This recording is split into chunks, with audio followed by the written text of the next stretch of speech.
Broadcast is now starting. All attendees are in listen-only mode.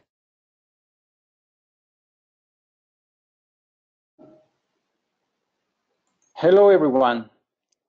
It's a pleasure to have you all here on behalf of the NBSA Forum and the GOXI webinar series.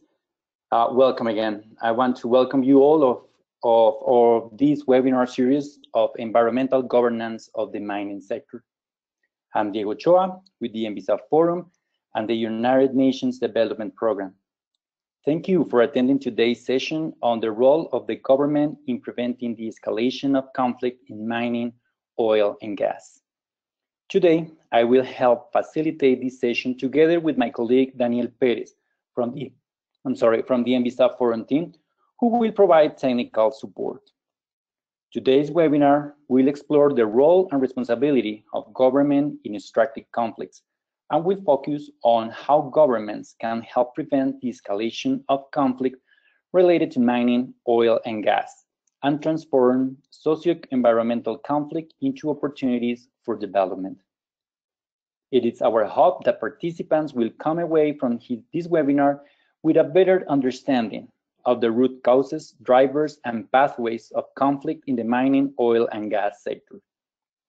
We will also share findings from a new study on this topic and examine two cases in Latin America, one from Colombia and one from Peru, as a basis for discussion and sharing of experience.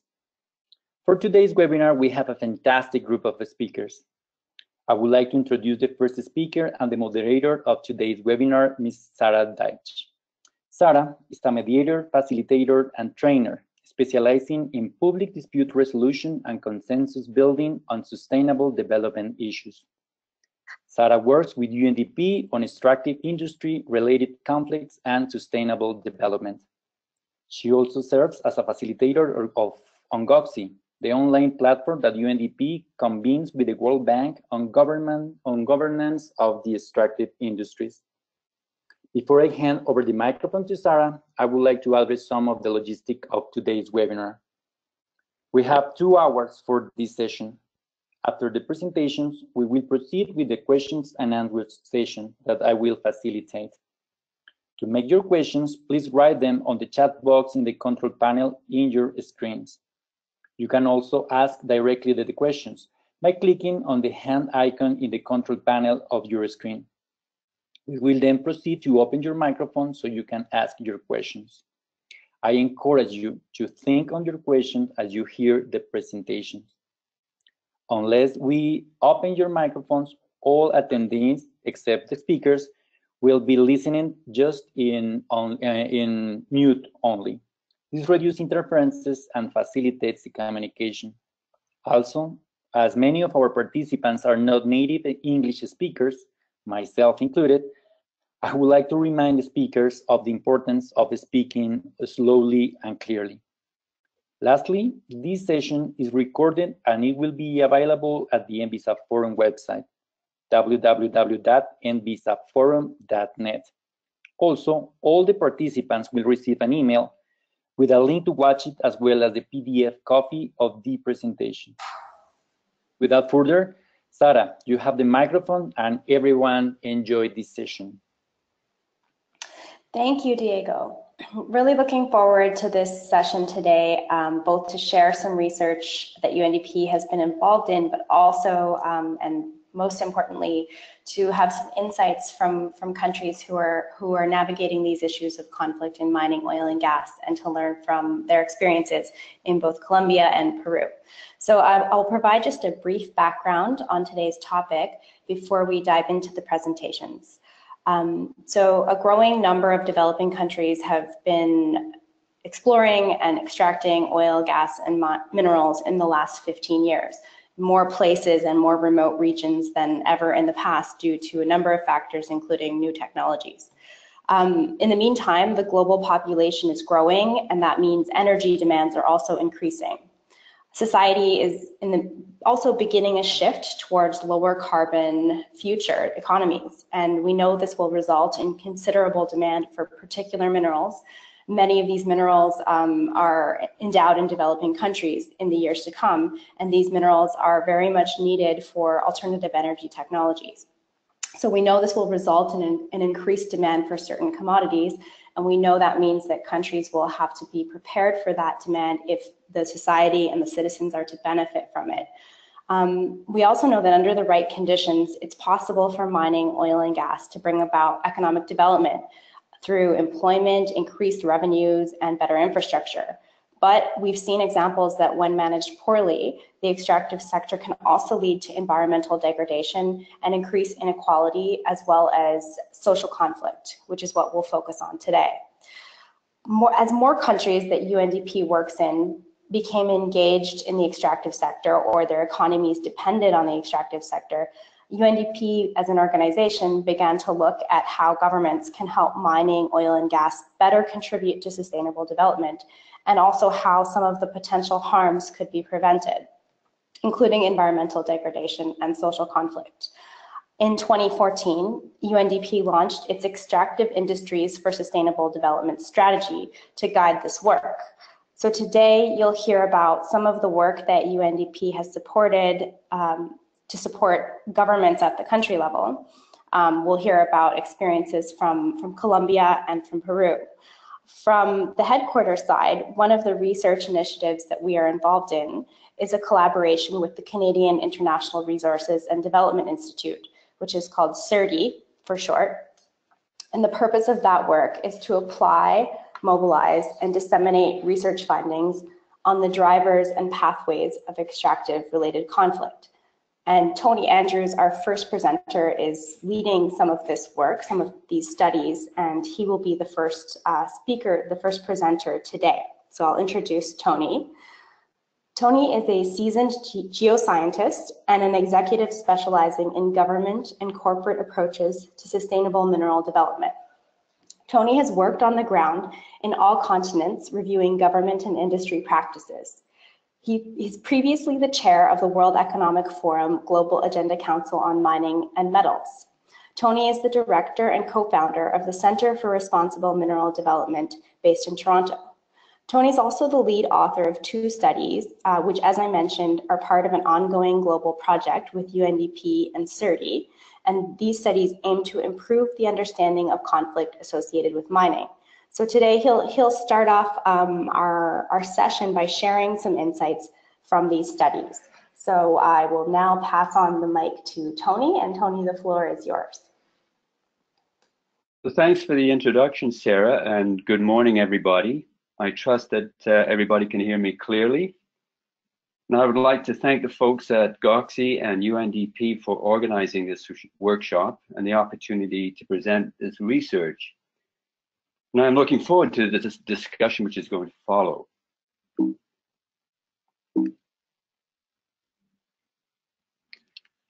Okay, I'm having trouble. Oh, there we go.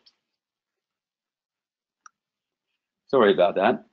I will be presenting key observations from 2 studies this morning, what we refer to as our phase 1 study, which was published in 2016, entitled The Rising Conflict Associated with Mining, What Lies Beneath, and an extension of that study that we have just completed but not yet published on the role of government in enabling or preventing conflict associated with mining. I will provide a broad overview of the observations arising from both studies, with a particular focus on the role of government in either preventing or contributing to conflict. I will also demonstrate to you how an analytical framework can be used to help examining the conflict pathway in a systematic way, revealing that conflict is predictable and therefore preventable.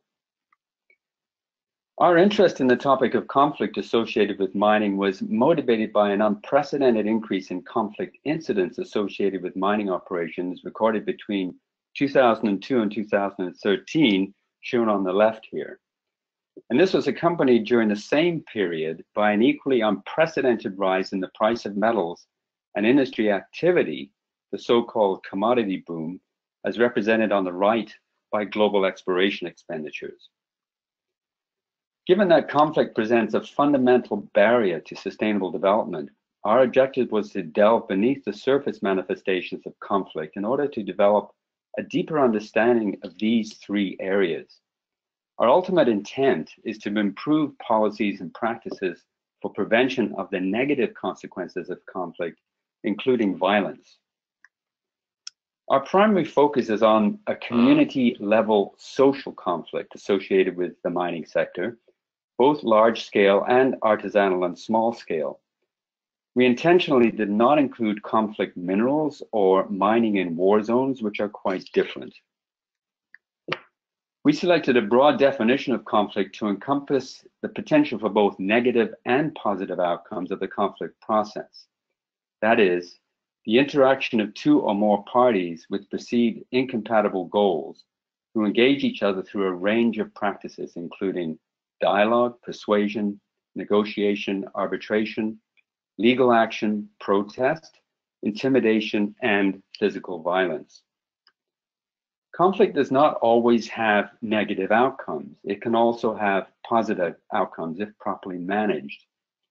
We distinguish them by referring to destructive and constructive conflict respectively.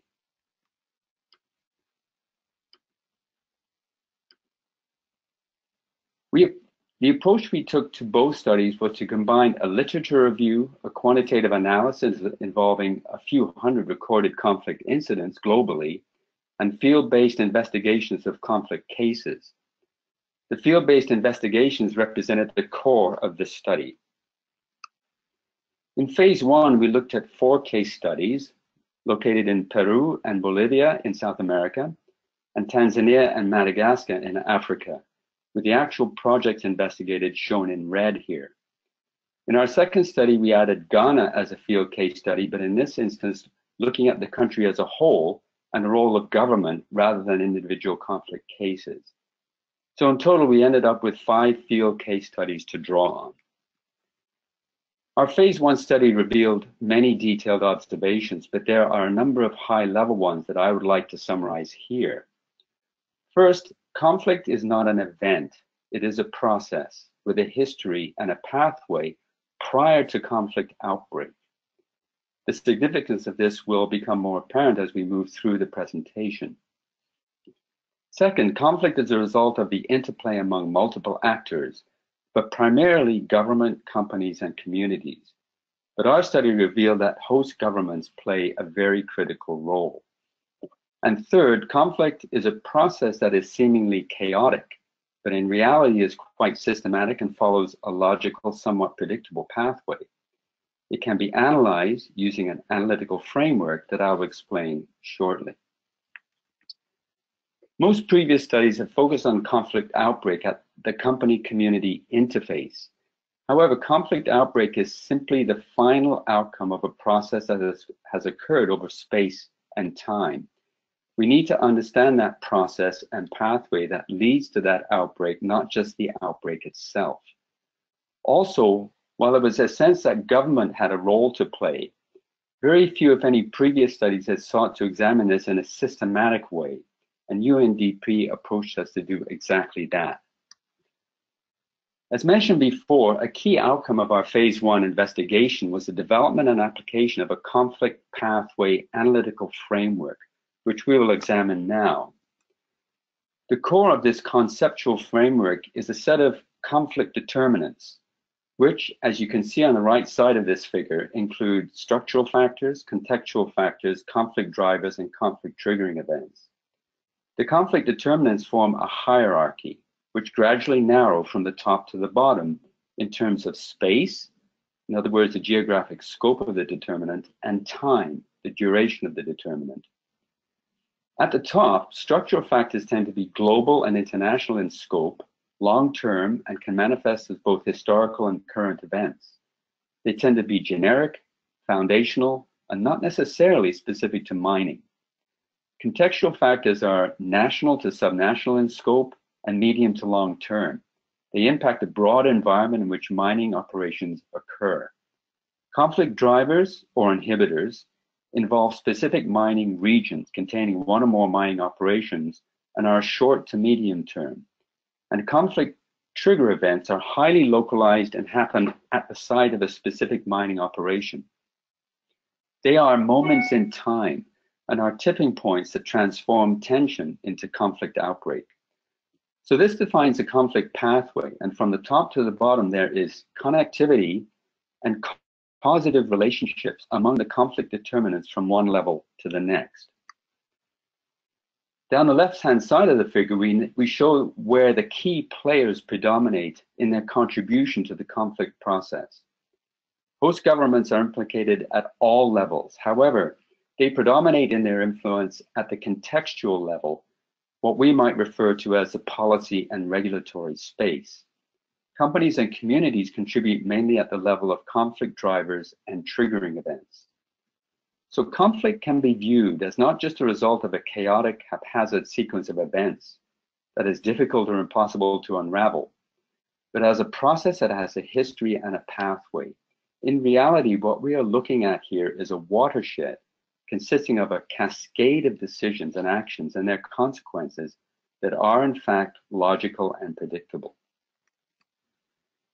The expected role of host governments is to achieve responsible, sustainable mineral development through the establishment and implementation of appropriate governance regimes. In our phase 1 study, we demonstrated that the ability of governments to effectively perform this role is a critical determinant in enabling either the creation or prevention of destructive conflict associated with mining operations. In other words, the governance approach adopted creates an enabling environment for either sustainable development or sustained conflict risk. In the majority of cases we looked at, it would appear that host governments have struggled with this challenge and have adopted a pathway that has contributed to the creation of high levels of conflict risk. And I'm going to show you how this happens. This table shows the main conflict determinants involving host government agencies as observed in all our 5 case studies and presented within our conflict analytical framework. There are many lower level conflict determinants beneath the headings listed here that I have excluded for the sake of simplicity. For a complex system like this, it is a challenge to illustrate all of the interconnectivity in a meaningful way without this figure becoming rather messy. So it is necessary to break it down into smaller sized pieces, which is what I've done in the following slides. And if you can visualize this whole structure in terms of a watershed comprising decision cascades, then what I will be presenting are some of the primary rivers and tributaries within that watershed. And as previously mentioned, I will be focusing on how governments create the enabling environment in which mineral development will occur. This slide illustrates how structural factors, in this case comprising historical events that happened decades to centuries ago, sow the seeds of conflict which have survived and evolved to the present day. So at the structural level, in mauve, many countries experienced colonialism, followed by years of authoritarian rule, often in the form of military governments, and then the advent of neoliberalism in the 1980s, which often accompanied the imposition of World Bank structural adjustment programs. These have collectively given rise, at the contextual level, a predisposition towards a centralist approach to governance, weak local government institutions, which in turn fueled a disarticulated approach to development, one that favors urban centers as opposed to rural areas. All of these have negative effects on the capacity of central governments to govern, and at the local level in rural regions, and also to establish effective social development programs in those regions. This in turn increases conflict risk associated with mining operations, which are usually located in those rural areas. Now I'm talking about both large-scale and artisanal and small-scale mining here. Now I will refer to the latter as ASM from here on, as I am confident that everybody is used to that abbreviation. Likewise, these particular structural factors sow the seeds of lack of trust in and reliance on government by people in rural areas of countries, who have often been marginalized by central governments in terms of development and progress, and subject to negative government actions. Lack of trust in government is an important conflict determinant because it can persist right down through the conflict hierarchy, increasing conflict risk and contributing to conflict triggering events. Focusing now on the level of contextual factors and conflict drivers, we have a look at a fundamental conflict determinant at the contextual level, shown at the very top, which is the lack of a strategic approach by host governments to mineral development. When combined with weak governance capacity, as described in the previous slide, this can give rise to important conflict pathways that can lead to destructive conflict. The decision to attract foreign direct investment in the large-scale mining sector for the purpose of developing mineral resources is a complex, challenging journey for any country and should be approached in a strategic manner. Our research indicates that most countries approach this complex journey without the necessary planning and preparation and with many negative consequences. So focusing for the moment on the central column, the centralist approach to government and lack of capacity and institutions at the local level give rise to the important conflict drivers in rural areas in the form of lack of presence of government, lack of government-sponsored social development programs, and lack of regulatory monitoring and enforcement. These conditions often persist even though host governments may have adopted modern mining codes. As we continue through this slide, you will begin to realize how this central column has important impacts on those on the left and the right. Turning to the left side of the figure, lack of a strategic approach to mineral development includes a lack of preparation and planning for rural communities for the arrival of the large-scale mining sector. This, combined with weak presence of government in these areas, gives rise to challenges with land acquisition for large-scale mining concessions, including problems with compensation for land and livelihood issues when farmers sell their lands to the concession owners. Lack of preparation of rural communities for the arrival of the large-scale mining sector, combined with deep mistrust by rural people in government and companies, gives rise to concerns over contamination of land and water, which we know is an important driver of conflict between communities and mining companies. The lack of presence of government combined with deep mistrust by rural people also contributes to ever-increasing socioeconomic dependency of local communities on mining companies, increasing conflict risk. There is nothing like unresolved concerns regarding these kinds of issues to trigger conflict outbreak, shown at the bottom in orange. When communities feel that they are being ignored, they often use conflict as a means of getting the attention they need to have their concerns addressed. Moving to the stream on the right, the lack of a strategic approach to mineral development meant that host governments made little or no effort to prepare the ASM sector, often pre-existing for long periods of time, for the arrival of the large-scale mining sector and plan for how the two would coexist. This often led to competition for land and resources, and when combined with the fact that the ASM activity is often completely unregulated, gives rise to significant environmental impacts and increased conflict risk. In the cases we examined, these factors have led to incursions of small-scale miners onto concessions of the large-scale mining sector for the purpose of illegal mining, and forceful removal of illegal miners by government armed forces can act as a powerful trigger that leads to conflict outbreak. Considering the 5 field case studies we examined to date, we find that the majority of the conflict risk present in these countries, attributable to host governments, flow from the contextual factors we have just been examining.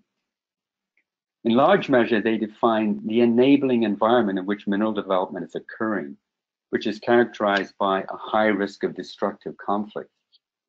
Our literature review suggests that this is a widespread phenomenon.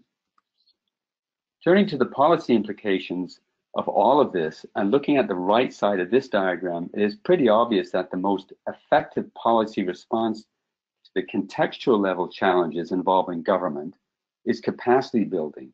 But in our view, governance decentralization is also critical, and it appears that in a majority of cases, it has not been successful.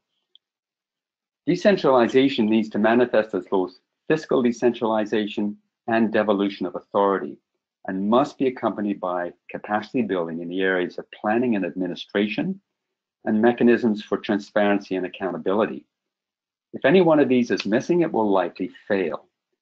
Decentralization is best accomplished through a collaborative approach involving central government, local government, developmental NGOs, and local mining companies.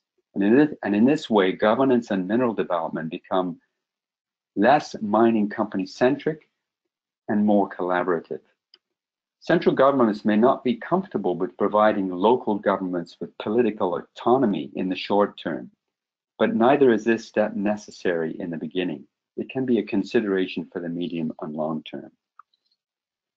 Turning to the left side of the diagram, the adoption of a strategic approach to mineral development can significantly lower conflict risk all the way down to the conflict hierarchy. As we noted in the previous slide, a strategic approach to mineral development should include building capacity of the central and local governments to govern mineral development, adequate preparation and support of rural communities prior to the arrival of the large-scale mining sector, and developing an approach to reconcile the large-scale mining sector and the ASM sectors. Adequate preparation of rural communities would include what we refer to as institutionalized engagement. That is, government initiatives prior to mining activity involving information, dialogue, appropriate application of free, prior, and informed consent, shared decision-making, and social support and development programs.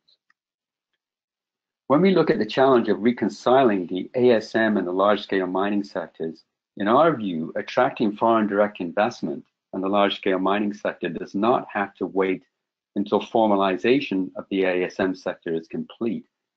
We believe that the granting of concessions to the large-scale mining sector can proceed incrementally and in parallel with formalization of the ASM sector, as long as certain preconditions are applied. These conditions are outlined in detail in our paper, but three critical ones, in our view, stand out. That is, the establishment of a mineral tenure system designed to serve both the ASM and large-scale mining sectors, the elimination of illegal ASM activities through both formalization and legal means, and provision of technical services, in particular geological mapping and gold assaying, to assist in the identification and designation of prospective lands for the ASM sector. So, ladies and gentlemen, I've given just a few high-level examples of the detailed observations and policy recommendations included in our studies, but I must stop here because my time has run out.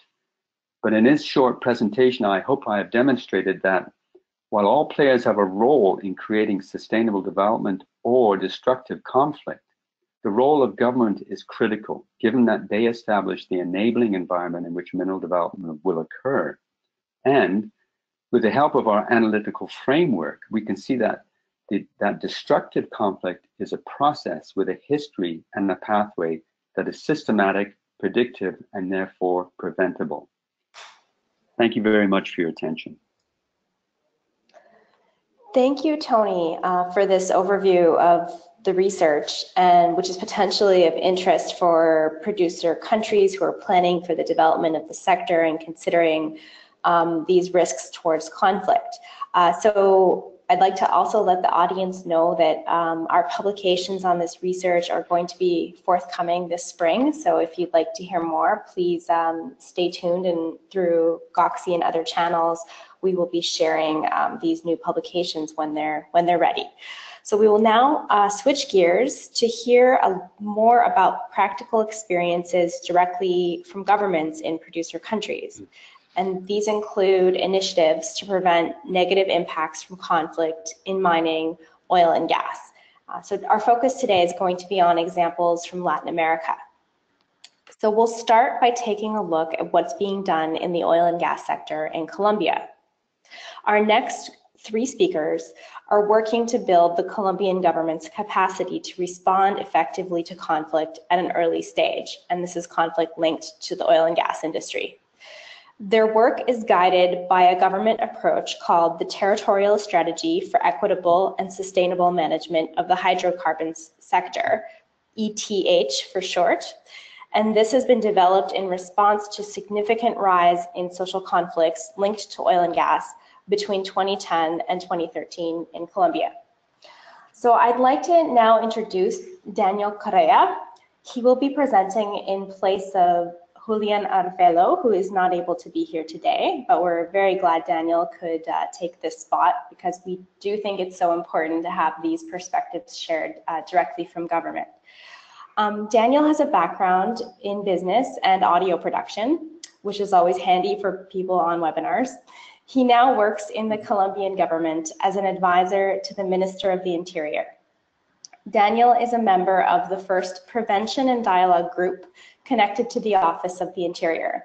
Its main objective is to ensure healthy coexistence and to improve the presence of the state in the territories.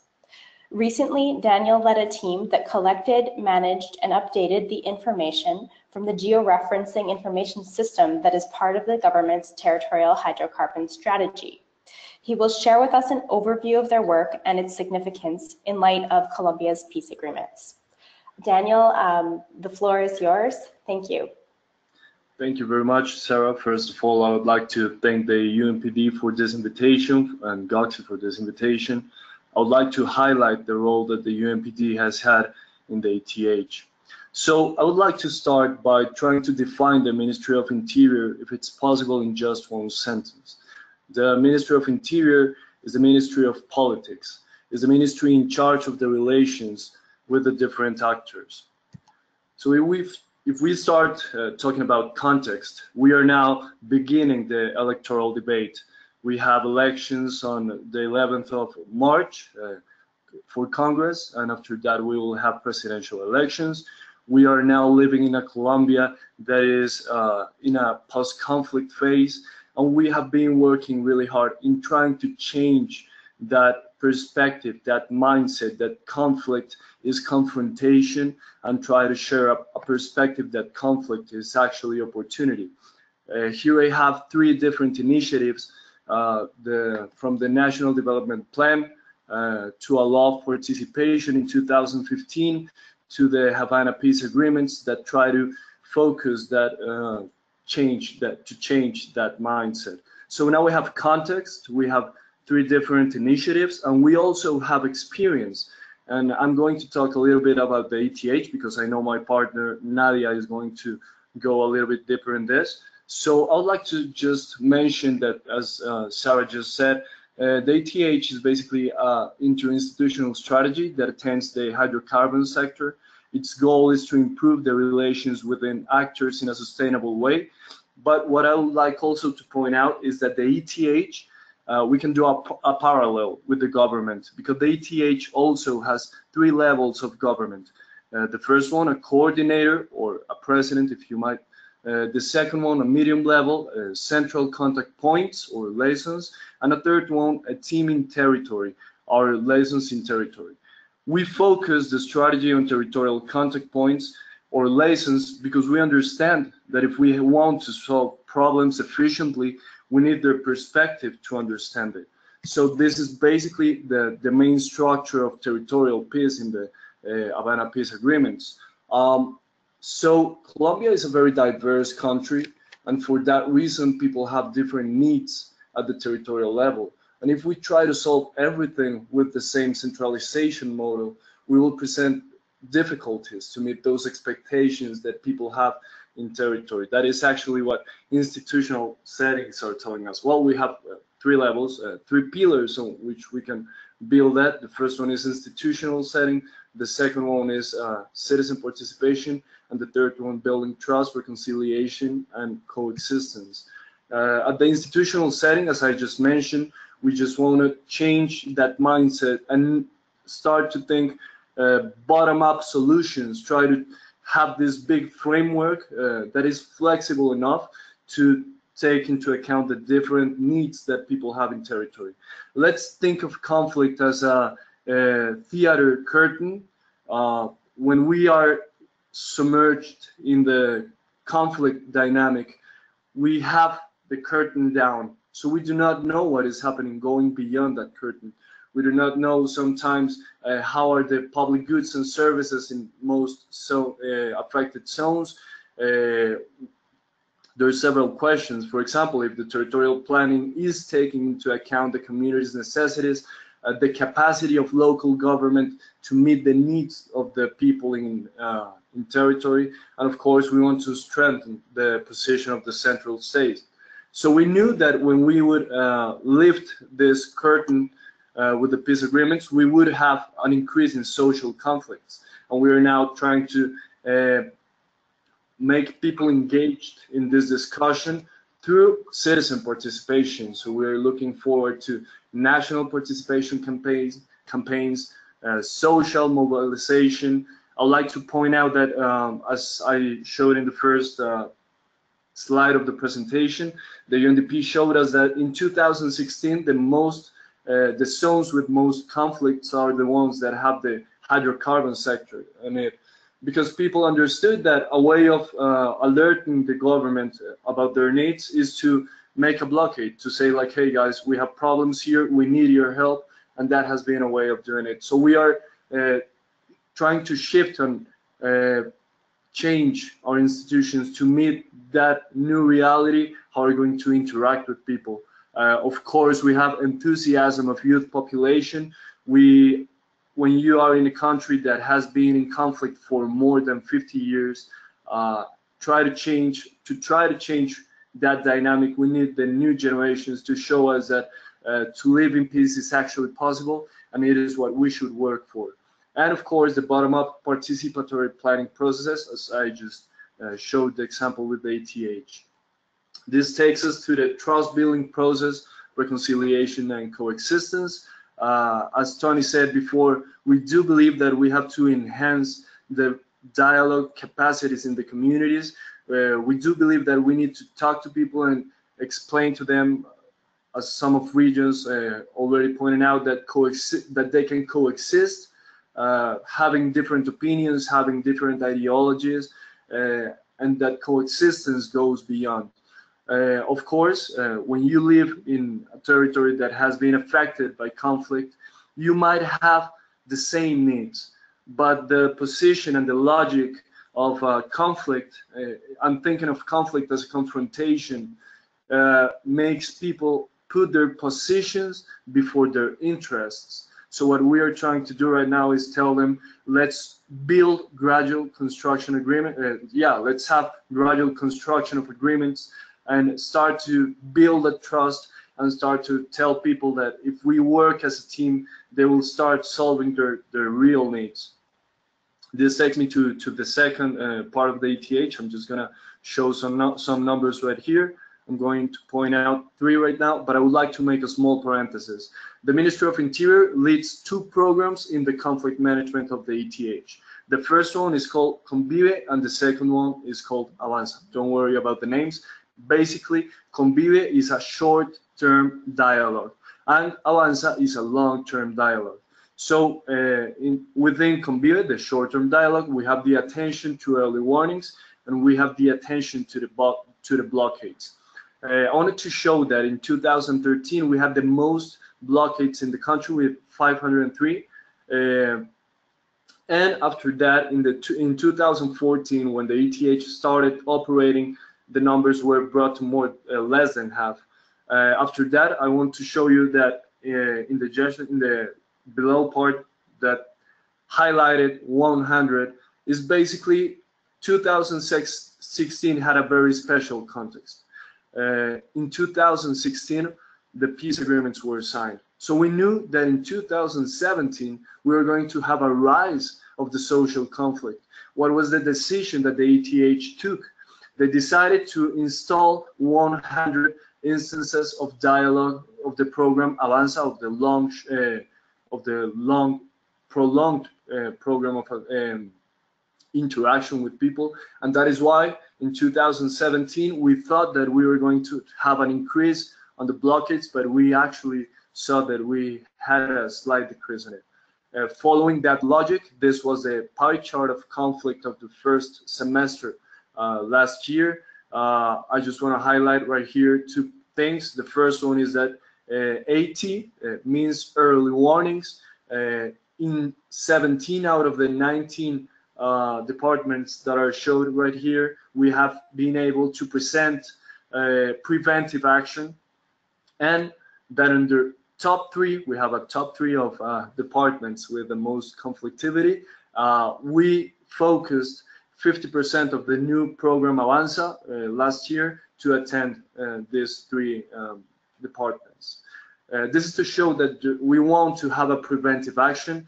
Of course, I want to be sincere. It is not always possible to have this, especially in a country where we are just like rising the curtain, as I just said, and you have a day-to-day basis of conflict. But we try to keep with the program Avanza a 10% of the conflict and 60% attending the early warnings.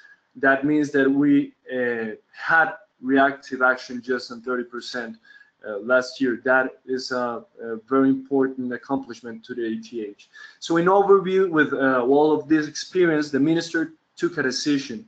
He said, I know that we as the Minister of Relations with different sectors have people that work in the directions, that work with the vice minister, that attends conflict. So let's create a group that is adjusted to this office and that knows exactly what is happening in territory with all the conflicts, to try to have a more holistic view, to try to understand with a little bit more depth what is happening in conflict, and try to, in that way, respond to it. So it has two main goals. The first one is to centralize the information in the ministry, to avoid having two teams of people arriving at the same country, but just one. And of course, try to give this big framework that is flexible enough to formalize dialogue, to formalize the attention of conflict, but giving it the ability of being flexible to understand the differences in conflict. So ladies and gentlemen, thank you very much for the attention.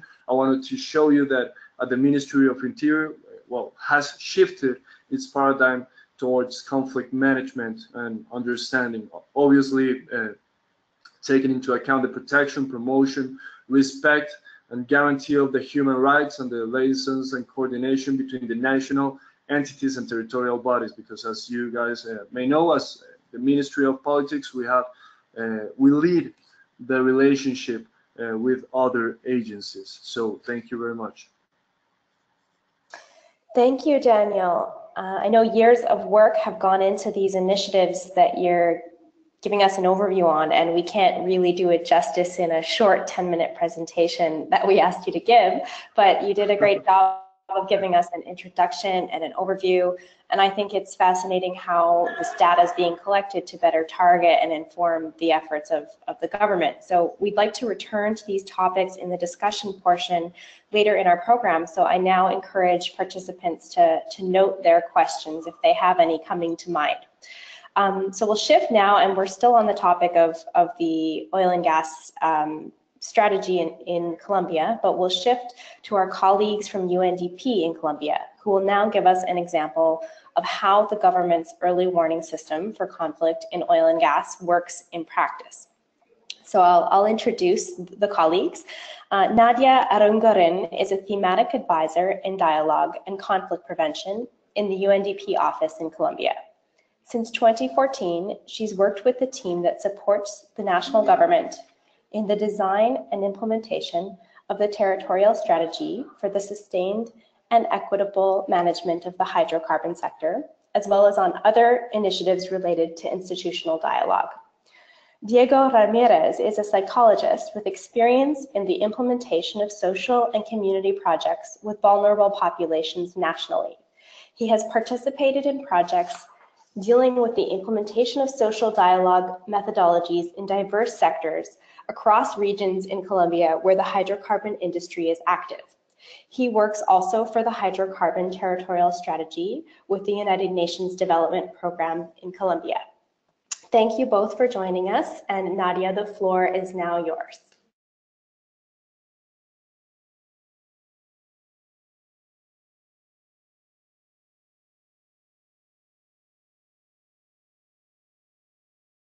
Hi, Sarah. I would like to ask Diego Ramirez to open the microphone of the computer. Diego, can you hear us? Yes. Okay, perfect. Go ahead. Okay. Okay. Hi, everybody. Thank you, Sarah, for the introduction. I'm here to talk about the experience of our UNDP office in providing technical assistance to the national government of Colombia in the design and implementation of the territorial strategy for the equitable and sustainable management of the hydrocarbon sector. Before we begin discussing the strategy, I want to explain to you the main areas where we focus our technical assistance in dialogue. First,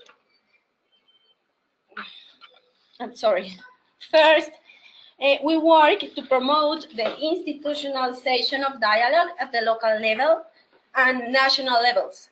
Second, we help to strengthen the individual and collective capacities for dialogue and conflict transformation.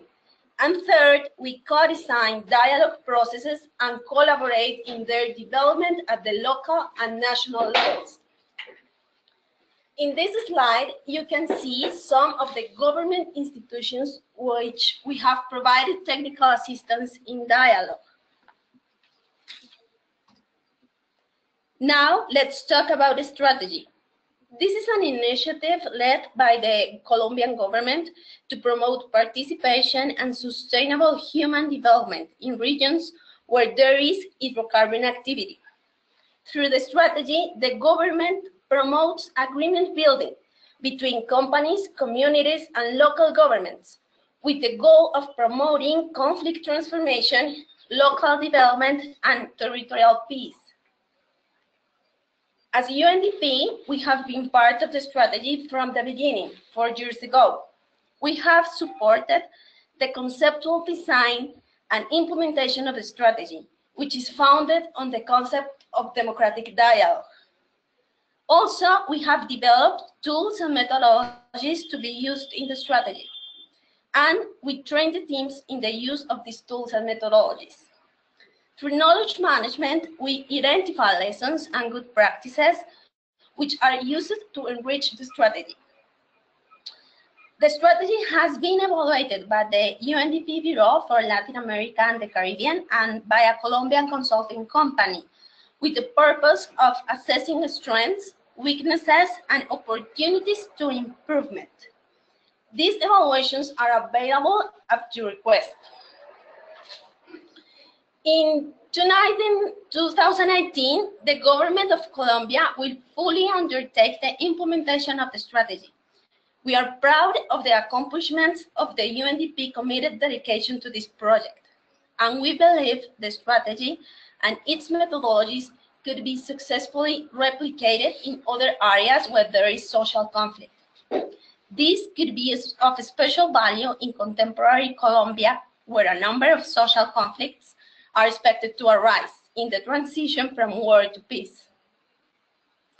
Thank you for your attention, and next, my colleague Diego Ramirez will explain the SIGET, one of our most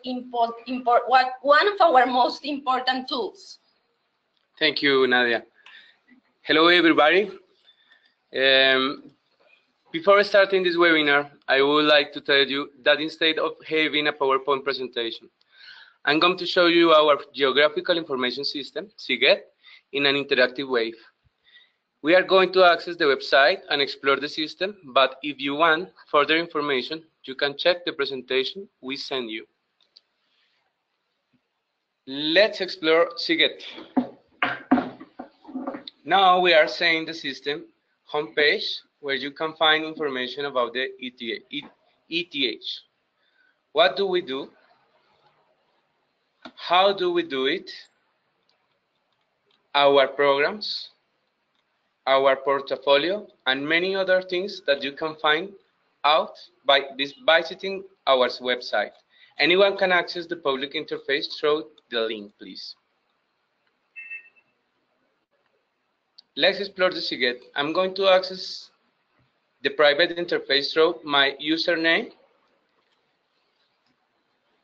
It is important to say that only strategic officers, enterprises, and mayors or servants of local municipalities have access to the private interface.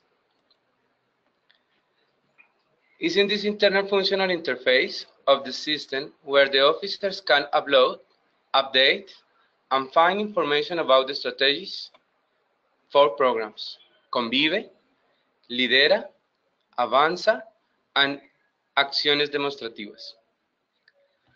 As you previously saw in the PowerPoint presentation, SIGET is a third-generation early warning and response system. We can witness this through the Convive program. When we access the management of early warning section, here people with full access can register and report early warnings. So you are now seeing what people who work in the observatory can permanently see and consult the information. Now let's see how to register an early warning into the system.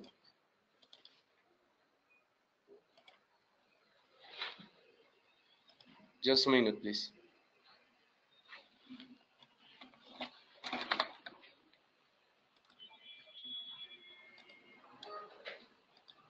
Okay.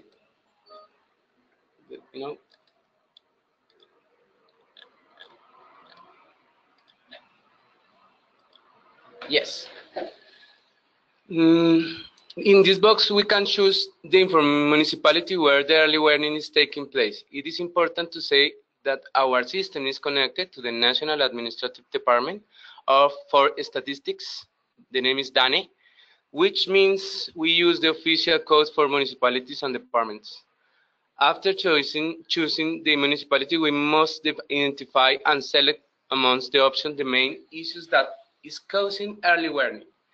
It can be, for example, labor issues, provision of goods and service, social investment, and environmental issues, just to mention some cases. Afterwards, we must make a short description of the situation. Participants like a community, local governments, or companies, issues, cases, and the response or action required by the government. In this box, the company involved in the situation must be identified. This information is connected to the National Hydrocarbons Agency database. The next step is to attach any document related to the early warning we want to register in the system. We must always save the information and verify that it was correctly registered. We can do this by checking that the early warning was included in this list. Finally, we must send the early warning by clicking the envelope icon. By doing this, we assure that information about the early warning is sent to the members of the observatory and coordinators of the strategy.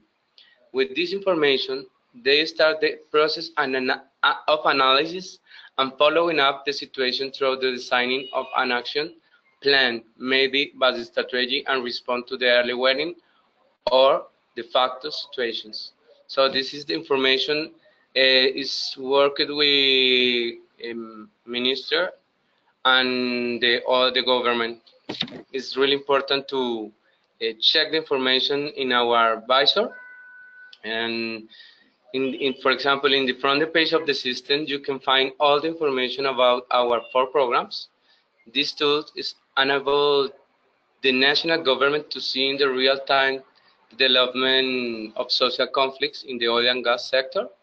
It also enables us to see where the government is campaigning the programs of the strategy.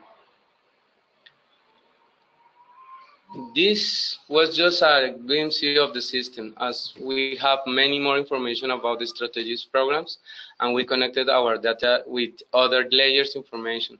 Please go and check the public interface of the system and feel free to contact us.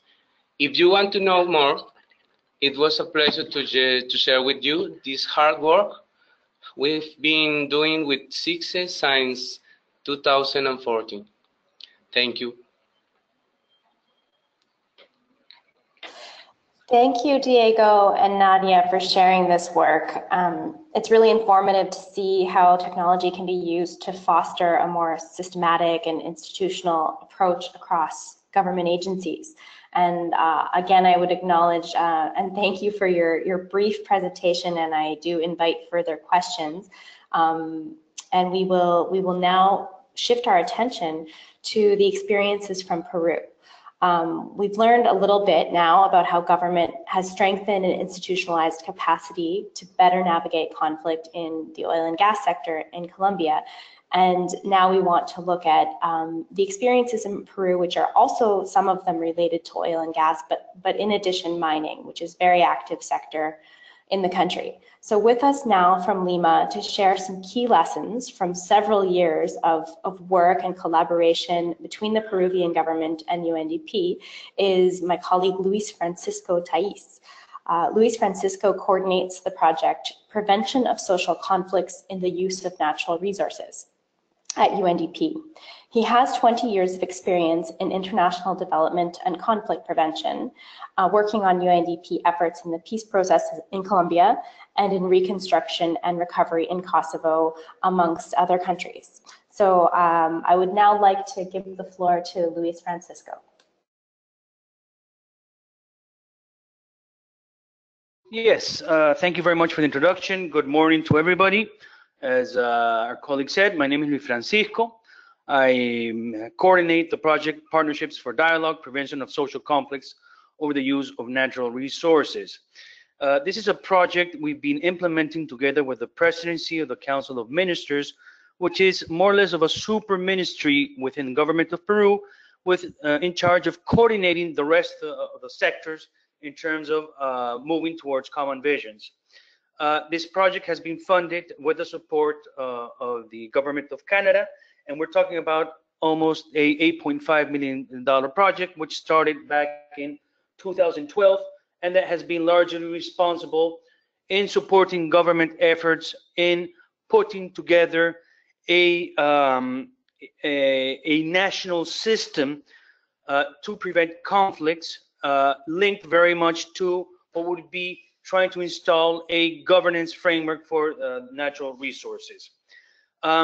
This project has been, or these efforts have involved working with 7 different ministries, 15 different regional governments, and over 120 civil society organizations, because perhaps one of the novel approaches of this process has been the importance of incorporating civil society, communities, representatives of civil society, and so forth, within our efforts of trying to promote a wider vision, in terms of how to address social conflicts and support, a more sustainable mining sector from the perspective of also, encouraging its overall development.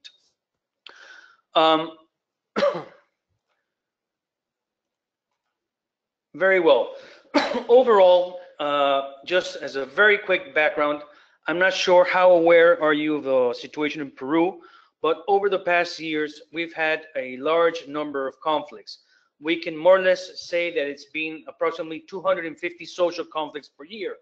Out of those 250 social conflicts, 17% have been related to the mining sector. And out of that 70%, 62 mining, 17% oil, and 9% energy. So that is, out of the 250 total conflicts we've had throughout the years, 70% of all have been related to social environmental issues. This, as you know, obviously has paralyzed projects. It is estimated that in Peru, this is equivalent to almost $67.2 billion just between the years 2011 and 2014, which is estimated to have produced a 2.3% GDP loss per year. So this means that if you think about it, Peru during the periods 2005 to 2015 grew at 6% at an annual 6% growth rate. If these projects would have been managed well, we would have grown, 8.3%. So it's a very important GDP loss, because it does have an impact in terms of poverty reduction and social programs being pushed forward by the state. But more than that, social conflicts, of course, impact in terms of deaths, of injuries, but also in terms of political stability. We have had a lot of removal of ministers, of ousting of ministers, that have been the result of bad management of conflicts, which has supported the loss of credibility in state institutions, which more or less leads to what our initial presenter, Tony Andrews, was mentioning, on the importance of how do we strengthen, the legitimacy of government in terms of moving forward mining development in our countries. So against this background, the Peruvian government back in 2012 decided to make an important shift in how it addressed conflicts. And this shift basically focused on using dialogue, multi-stakeholder dialogue, a dialogue that would include different parties to the conflict as the main actors in terms of preventing and addressing conflicts. And the outcome for this was that, on the one hand, it would support more governance for the country. On the other hand, it would help for the sustainability of investments.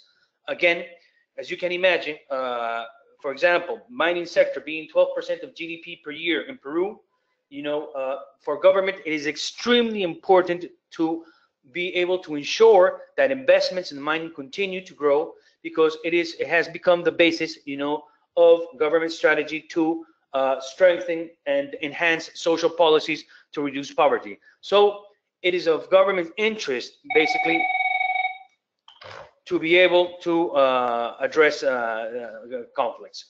And of course, this would actually lead to more development. The main rationale for this is because we see conflicts as an opportunity. Sorry about that. We see governments as an opportunity to. We see government. Sorry about that. We see.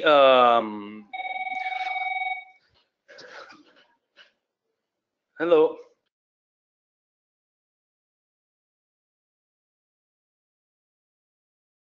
Sorry about that. So we basically see conflicts as an opportunity to transform into opportunities for development. So what was the approach to address social conflicts? Basically, one, focus on prevention. The idea was that government would put into place a system to identify differences and controversies to avoid the emergence of social conflicts, crisis, and violence. So there was a big effort to develop mechanisms to research and to follow up on the evolution of conflicts.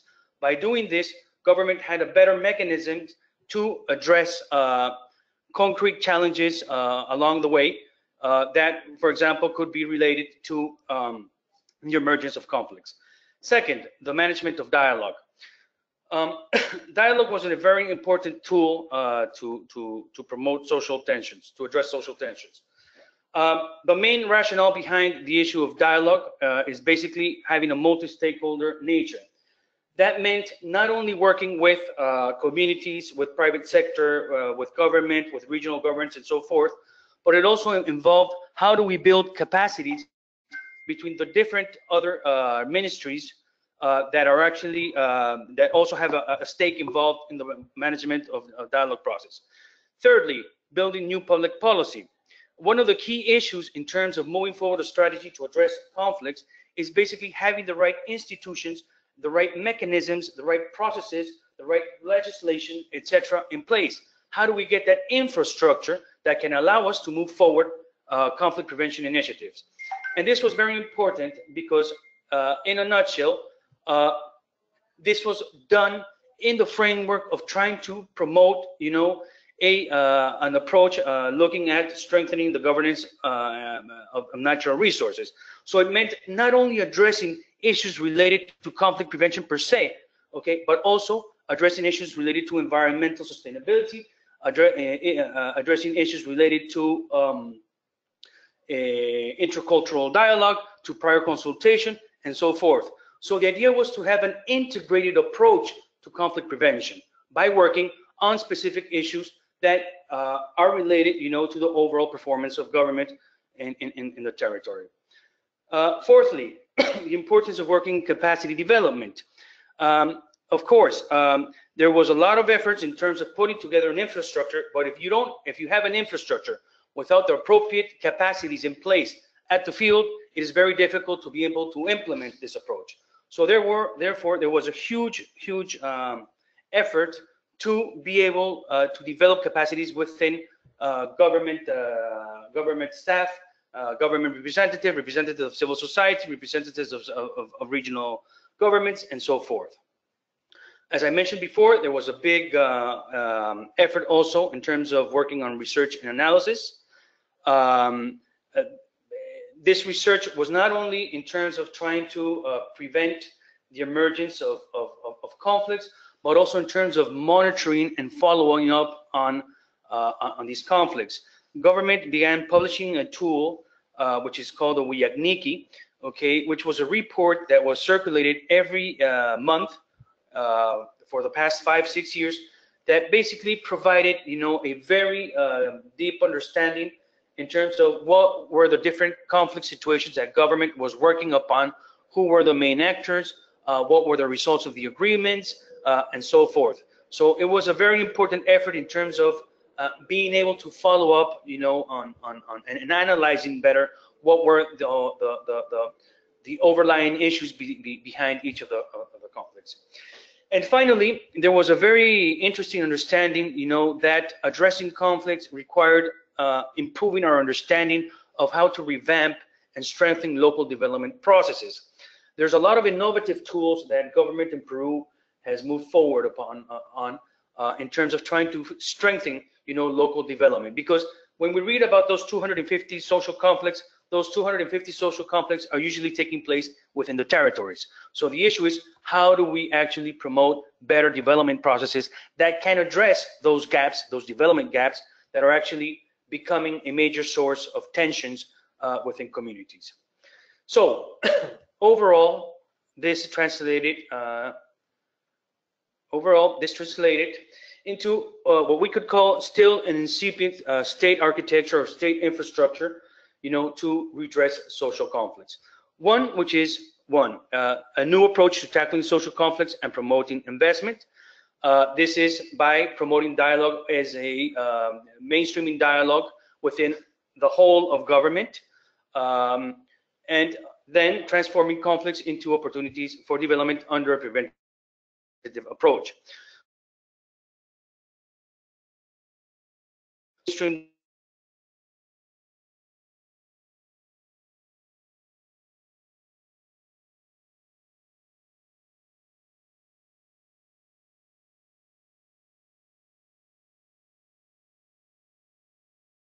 And also where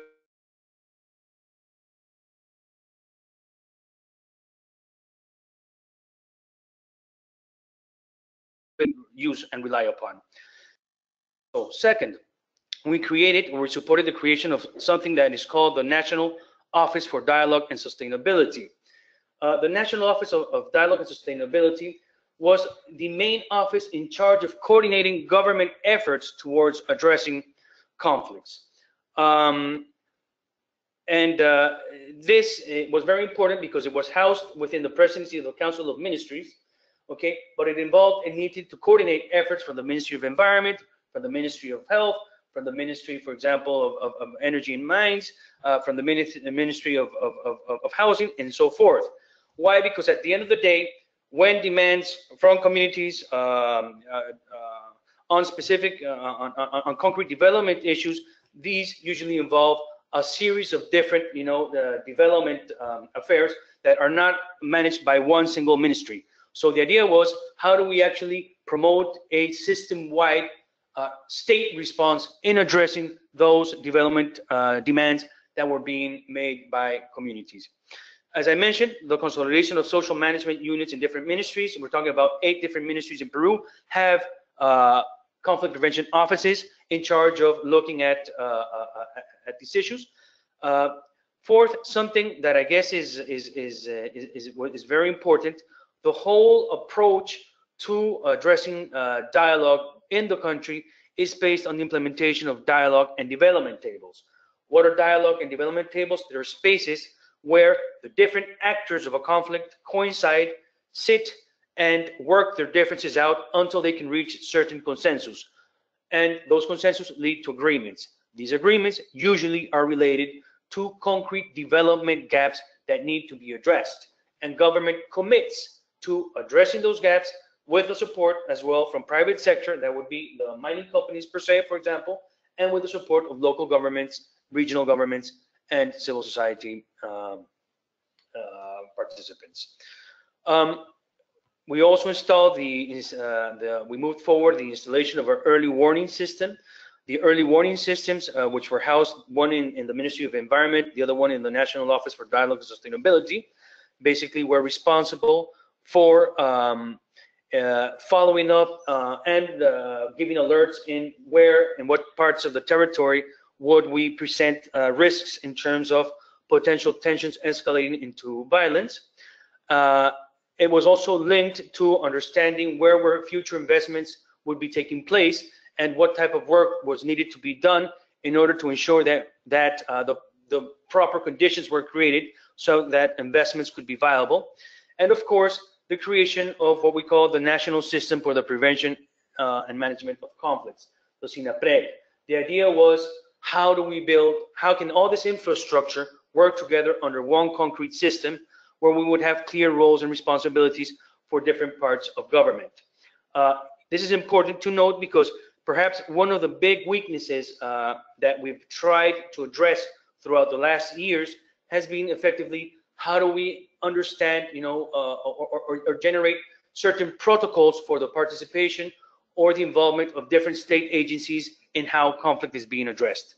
That was something that hadn't been addressed for many years in the country. A third area of importance was strengthening environmental governance, basically through the creation of new institutions and instruments for environmental management. As you may know, one of the key issues behind the emergence of social conflicts are environmental perceptions of environmental pollution, and environmental pollution per se.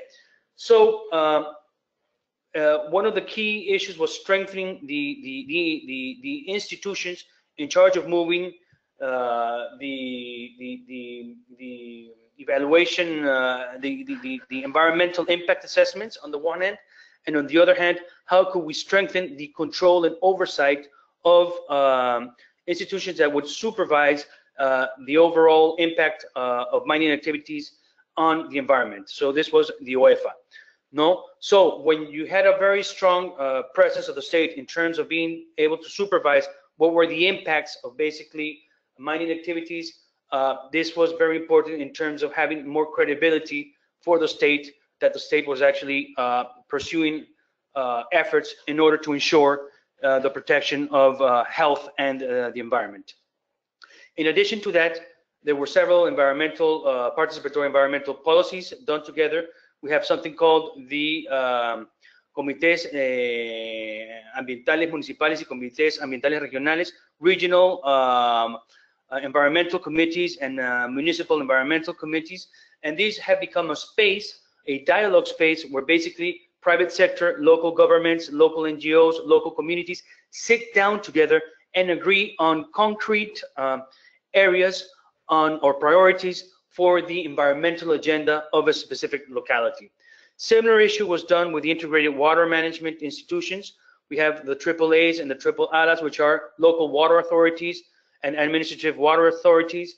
While they're tasked in terms of looking at water arrangements per se, the idea was, how can we actually make these also spaces where we can promote dialogue, and consensus building in terms of where do we prioritize, or how do we prioritize the use and the distribution of water. Another important factor was actually moving forward and strengthening intercultural dialogue, indigenous rights, and prior consultation. Peru created a Ministry of Culture back in 2011. The Ministry of Culture not only looks at issues related to cultural protection per se, but also at intercultural issues. Okay, there's the Vice Ministry of Intercultural Affairs, and with the Vice Ministry of Intercultural Affairs was responsible for pushing forward the law on prior consultation. So one of the key issues we identified was that in order to prevent conflicts, it was also very important to open these spaces and strengthen the ability of the state to conduct prior consultation processes based on ILO 169. So there were a lot of spaces that were sponsored, not only to move forward prior consultation law, not only to strengthen the infrastructure or the state architecture behind the implementation of the prior consultation, but also in terms of moving forward dialogue processes per se. Going to finish it quickly. There was also important mechanisms for planning and managing the territory. Perhaps one of the biggest challenges in terms of how do you prevent conflict with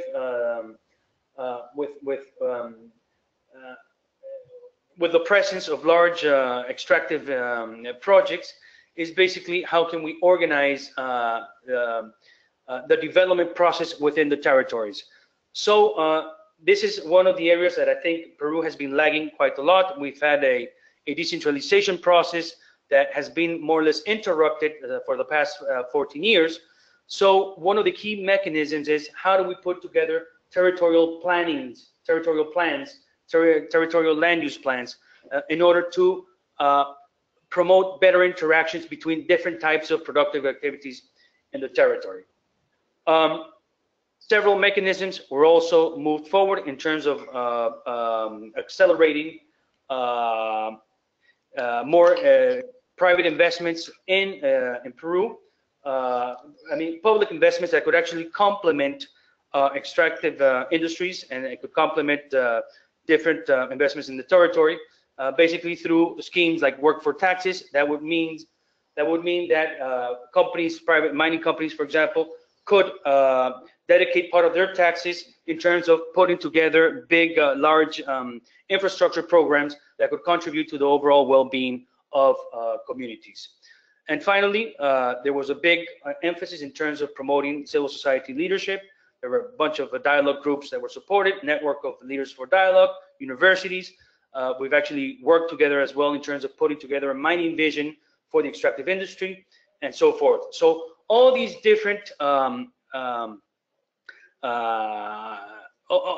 initiatives have been very important or paramount in terms of moving forward an overall approach to addressing conflicts in Peru. Thank you very much. Thank you, Luis Francisco. I can see you've given us here just a high-level overview of what's been a really substantial multi-year effort. And I know that there's a lot that we can learn from the experience in Peru. So I appreciate you giving us this overview. And I'd invite the audience to take the opportunity to dive into further questions in any of the specific areas that you mentioned. So I'd like to thank each of our presenters today. And we're looking forward to this next segment of the program, which is where we'll have a discussion. And I would now invite my colleague Diego Ochoa to lead our Q&A and discussion period. I know that I have lots of questions in mind, but of course we'll give the priority to our participants who've been patiently listening.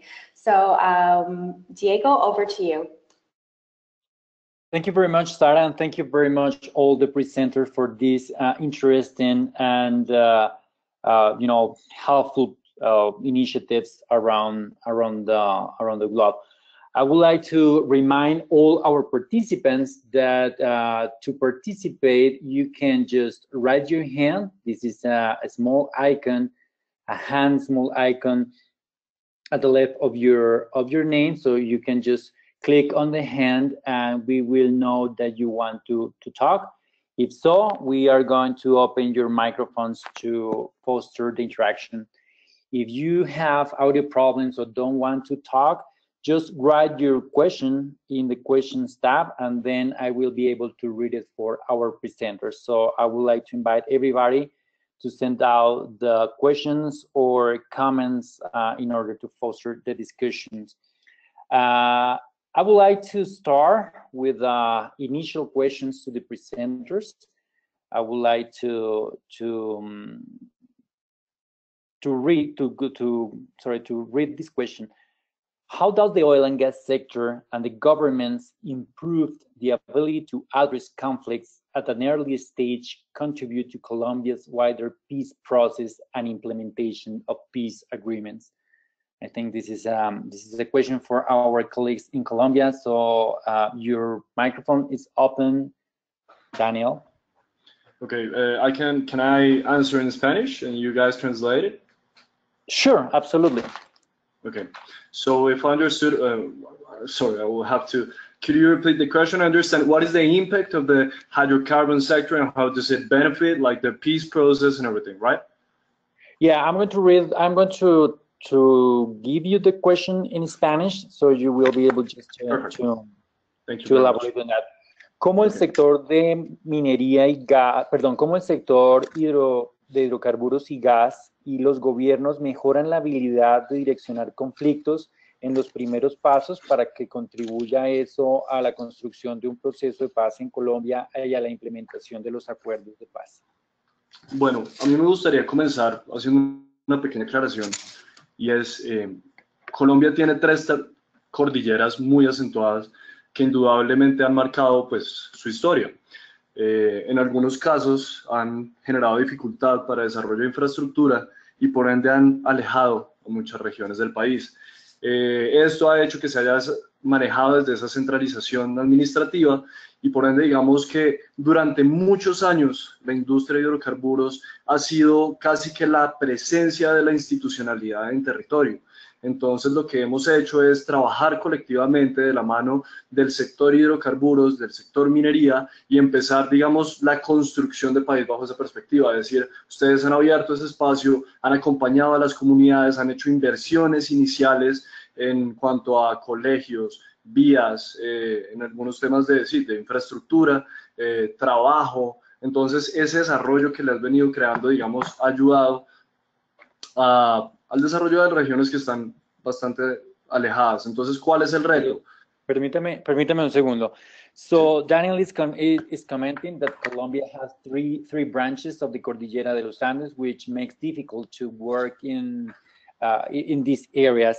So many of the initiatives are Bogota centralized. Bogota is the capital of Colombia. So for many years, the oil and gas industry has been the only sector with presence in the territory. So the hydrocarbon sector helps to the construction of this peace agreement through investments, generating jobs, schools, roads, and infrastructure in general. So this is the challenge that the sector faces in this post-conflict era. Go ahead, Daniel, please.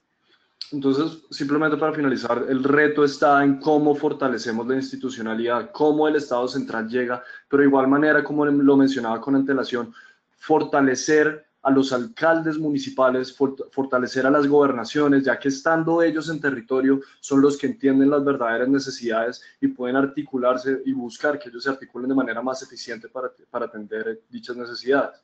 Entonces, básicamente, el apoyo del sector hidrocarburos, indudablemente desde una perspectiva económica, pero también agregando que ha sido gracias a ese desarrollo de infraestructura que ellos nos han brindado en algunas de las regiones más apartadas del país.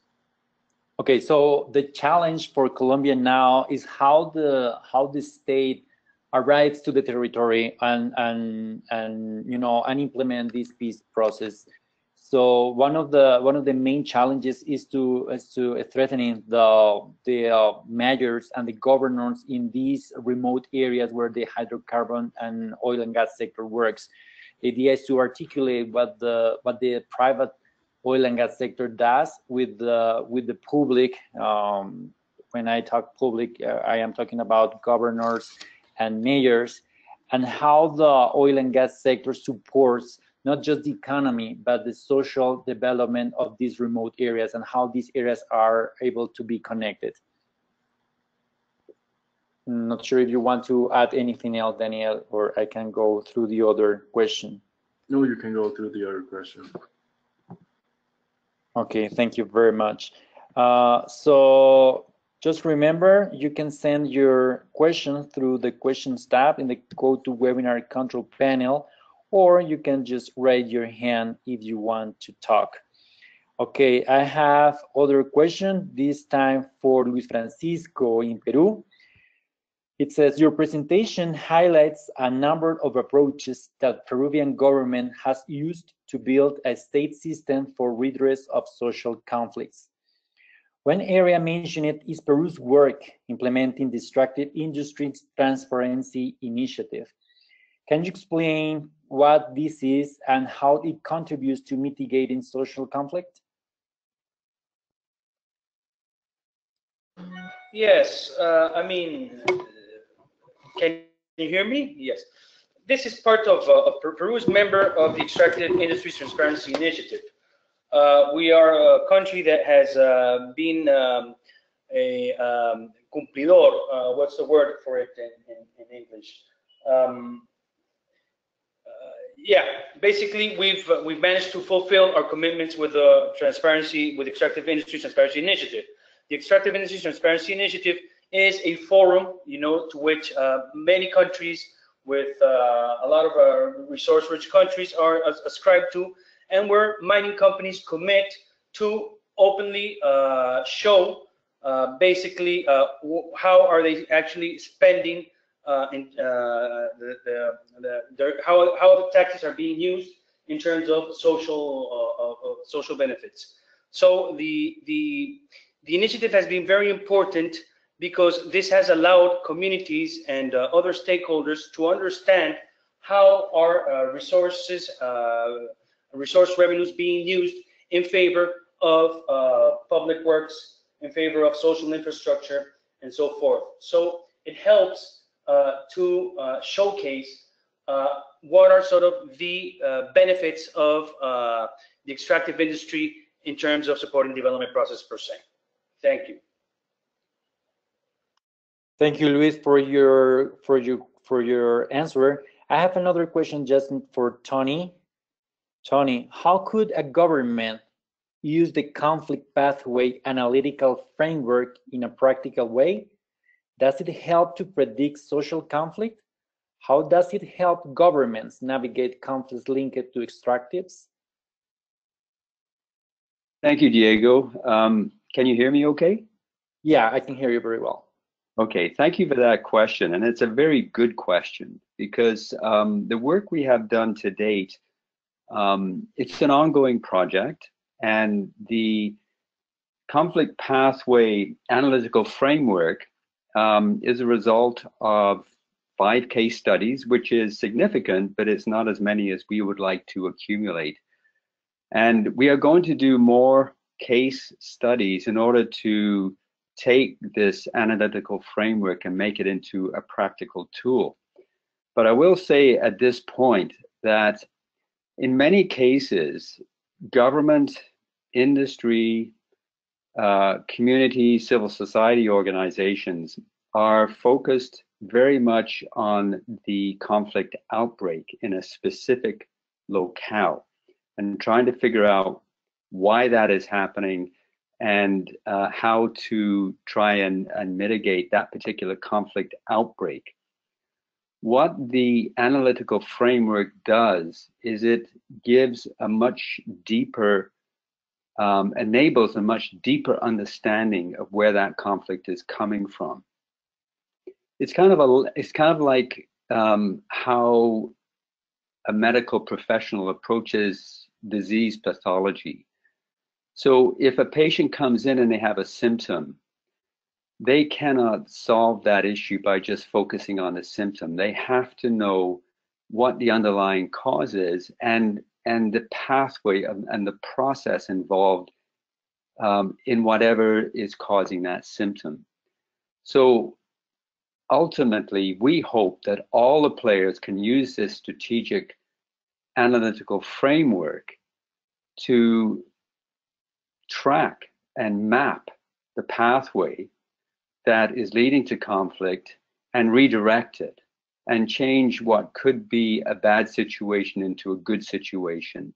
As I think all of the speakers have mentioned, conflict is not just necessarily leading to negative outcomes. It can be transformed to positive outcomes. And that's what we hope the analytical framework can be used as a tool to do that.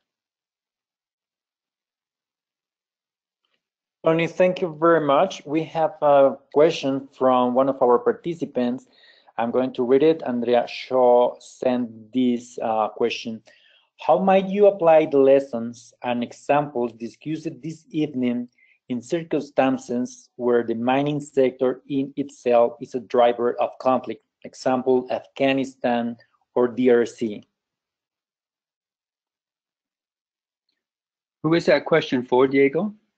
I'm sorry, I lost my power for 2 minutes. How might you apply the lessons and examples discussed this evening in circumstances where the mining sector itself is a driver of conflict? Examples of Afghanistan or DRC, Democratic Republic, República Democrática del Congo, Democratic Republic of Congo. Is that for me, Diego? Well, Andrea says for anyone, but probably you can go first. Sure. I'm going to open Andrea's microphone just in case she can just compliment. Andrea, can you hear us? Yes, I can. Thank you.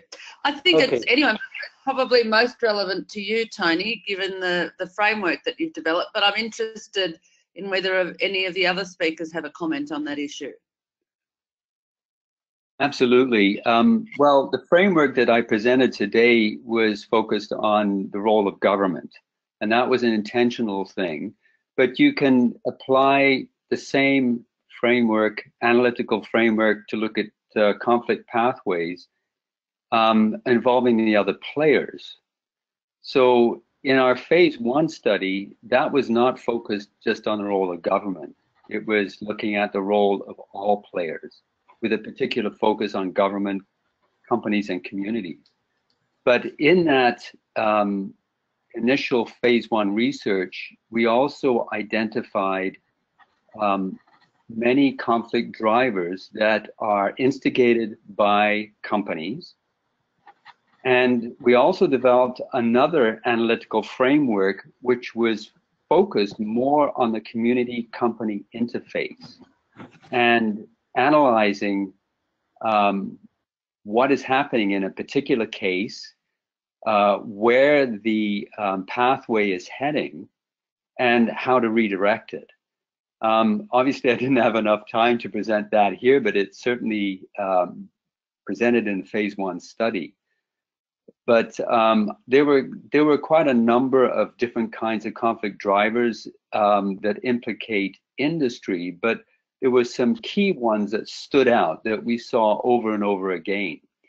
One was the transition from development to construction.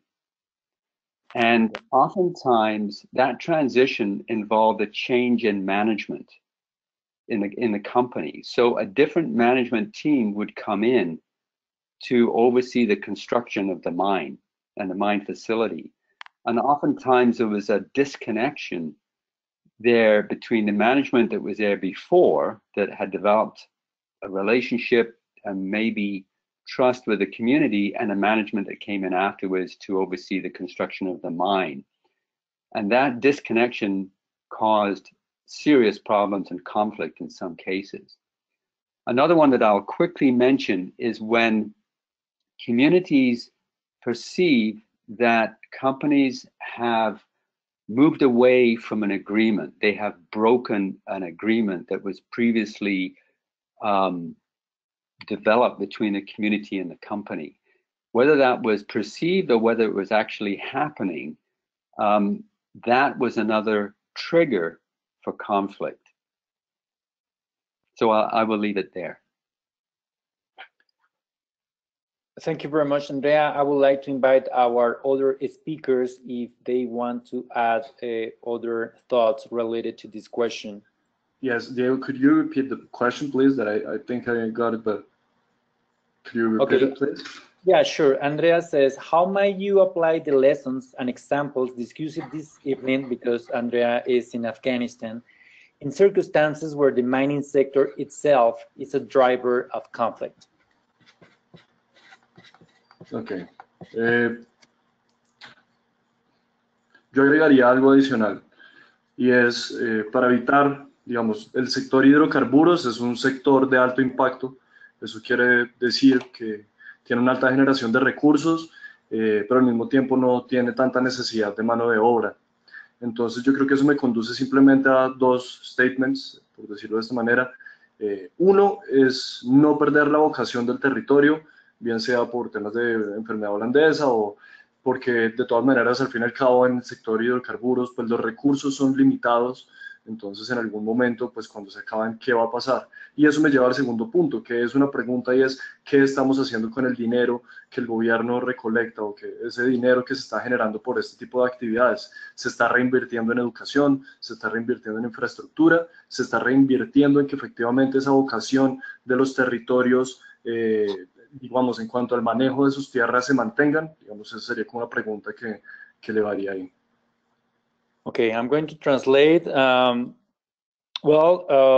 It's Daniel from Colombian government representative. He works for the Ministry of Environment. So he says that the oil and gas sector is the sector of, I'm sorry, interior, I'm sorry. Yeah, I'm just trying to translate and remember everything. So I apologize for that. So the oil and gas sector is a high impact sector here in Colombia, and they don't have too much need to, to hire a lot of people. So one of the two thoughts that Daniel has this morning here in Colombia is that the first one is that the territories should not lose the vocation of the land. So try to to balance that between the limited resources that the investors have in the territory and the vocation of the territory. And the second, it's a question that Daniel makes to the audience, and is what we can do or what the governments do with the money that they collect from the oil and gas sector. It is important that the civil society and other stakeholders around the mining sector chain to look for how those resources are invested in the territory and how these resources can help to maintain the vocation of the territory. I'm sure, Andrea, if you have any other thoughts related to that, or I can go through the other question. On the second thought, I believe it is just like a reflection in a form of our question. That is, what are we doing as the civil society, the industry, and the government, of course, with the money we are getting from this activity? Are we reinvesting the money in infrastructure? Are we reinvesting the money in education? Are we effectively reinvesting the money in trying to keep the people of the land with the vocation of the land and avoid the Dutch disease? And because we know that these are resources that are limited, so that is basically the reflection. Thank you very much, Daniel. Go ahead. I'd like to add something. I mean, there's usually a perspective that when a large scale mining operation comes to a territory, right, the whole development of the territory goes around that mining company or that extractive investment. And that is something we had to learn quite well, because to a certain degree, the state says, very well, you have this mining company there, let him take care, of some of the issues or development gaps that local populations have in the area. And that was a major mistake, and perhaps created a lot of dependency from communities towards a mining company. And with the years, of course, that would lead to tension, because mining companies cannot respond to every single demand these communities have. So the trick here is, how do you actually make the company or the investment part of a wider approach towards development of that territory? So that implies having a different approach of how do you engage with the investor, right, and the relationships that investor, or how can you actually propitiate, better relationships between investors, communities, local governments, and so forth. I think it's actually an opportunity, because I imagine one of the key issues and one of the key challenges we all face, is that in depressed territories where there's a lot of big numbers of poverty and so forth, getting an important revenue injection, it can be a very good opportunity if managed well, to create better conditions for the people and communities. So therefore, challenge is, how do we get them engaged into a wider process in terms of forward thinking of more sophisticated development processes that use them as an input rather than them as the lead of the development process. Thank you. Could I add something here?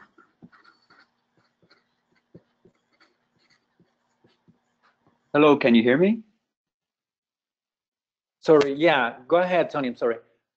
Yeah, just to follow up on that, whenever I hear somebody observe that mining companies are causing conflict, or there are conflict drivers being caused by companies, conflict is never, certainly mining contribute to conflict, but conflict is never the result of a collaborative process.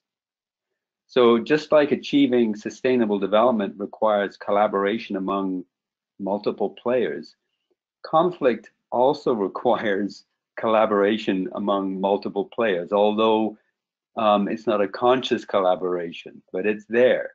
So in order to figure out why that conflict is happening around that particular mining operation, say, you need to really understand how the other players are also contributing.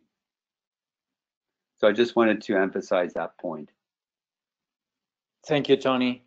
Okay, I'm going to open Andrea's microphone just for final thought. Can you hear us, Andrea? Yes, thank you. I did want to respond, Daniel. Tony, rather, you misunderstood my question. I wasn't suggesting that mining companies cause conflict. I was suggesting that the mining sector is a driver of conflict, and we've seen that right around the world. But it's particularly an issue, obviously, at the moment in Afghanistan and DRC, where mining as an industry is one of the main sources of funding for violent conflict in both those countries. You know, in Afghanistan, mining after opium and the heroin trade, mining is the next biggest source of funding for Taliban and Daesh.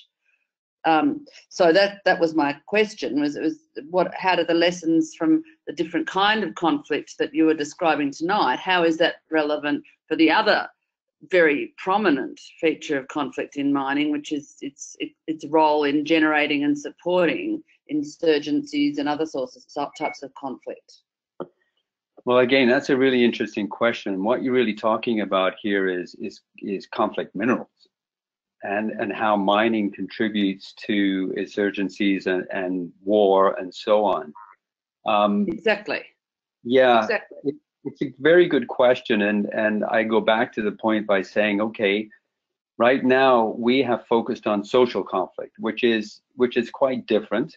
They can be somewhat interrelated, but it would be very interesting to take a look at conflict minerals and see how this model can apply there as well.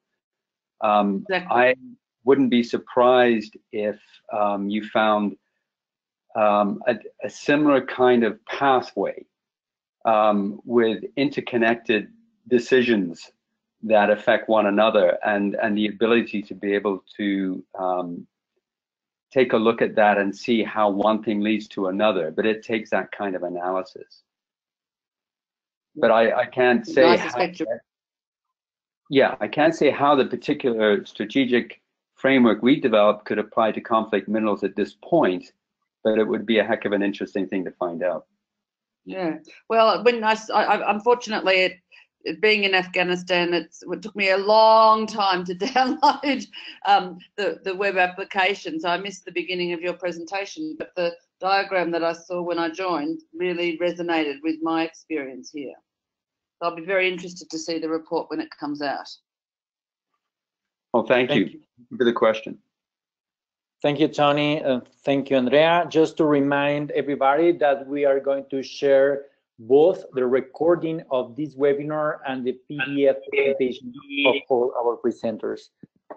I have another question. This is in Spanish, and it's going to our colleagues in Latin America. Jefferson Velasco, I'm going to open your microphone, Jefferson, just in case you can talk. Hold on. Okay, so I'm going to read it in Spanish and then I'm going to translate it to English. El problema con las comunidades en Perú, en la mayoría de casos, es por la disponibilidad de agua en la sierra por minería y contaminación del agua en la selva por petróleo.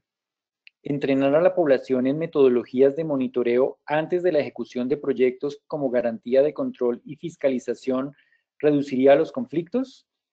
Voy a traducirla entonces. The problem with communities in Peru, and I would say that in most of the mining areas, and in the most of the cases, is the water availability. In the mountains, for instance, because the mining and water contamination, also in the forest.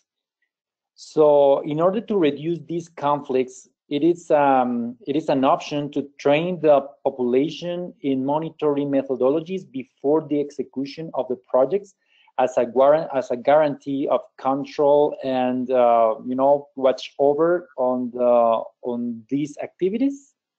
I would like to give the word to our presenters now. Thank you. Should I reply in Spanish or English? What would be easier for our colleagues? I think it would be in English, and I would like to expect that Jefferson let us know if he wants to translate it. So go ahead in English first. Yeah, I mean, I think Jefferson puts the issue right on track. Of course, water user agreements, water quality, monitoring of the usage and quality of water is extremely important. Look, first of all, I think that the most important thing is how do you structure, institutional mechanisms to supervise, and become a watchdog of the quality of water.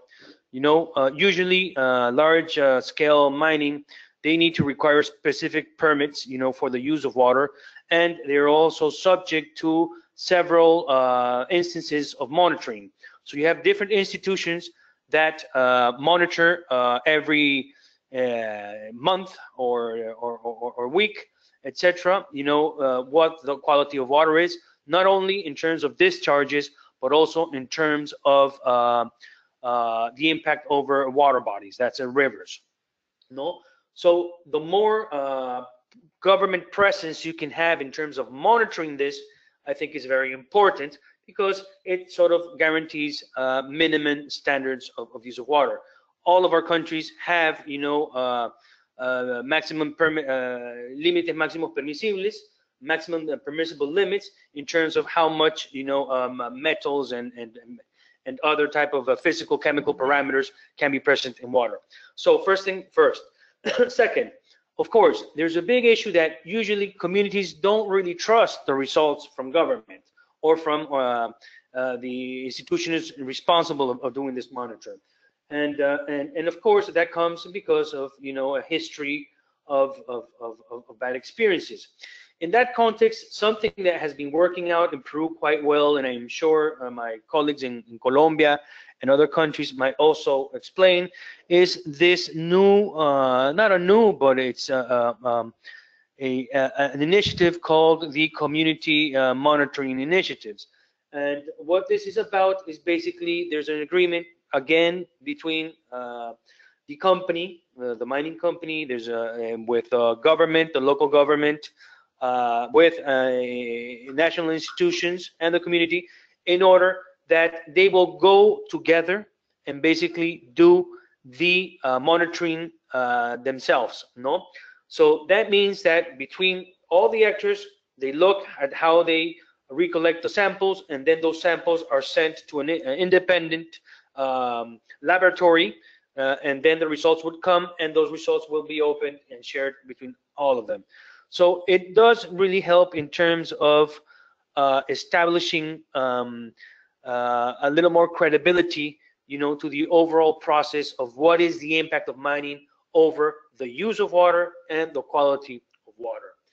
And just the last thing, please do keep in mind that usually environmental impact assessments all contain a schedule in terms of how many monitoring points and how many monitorings will be taking place every single year.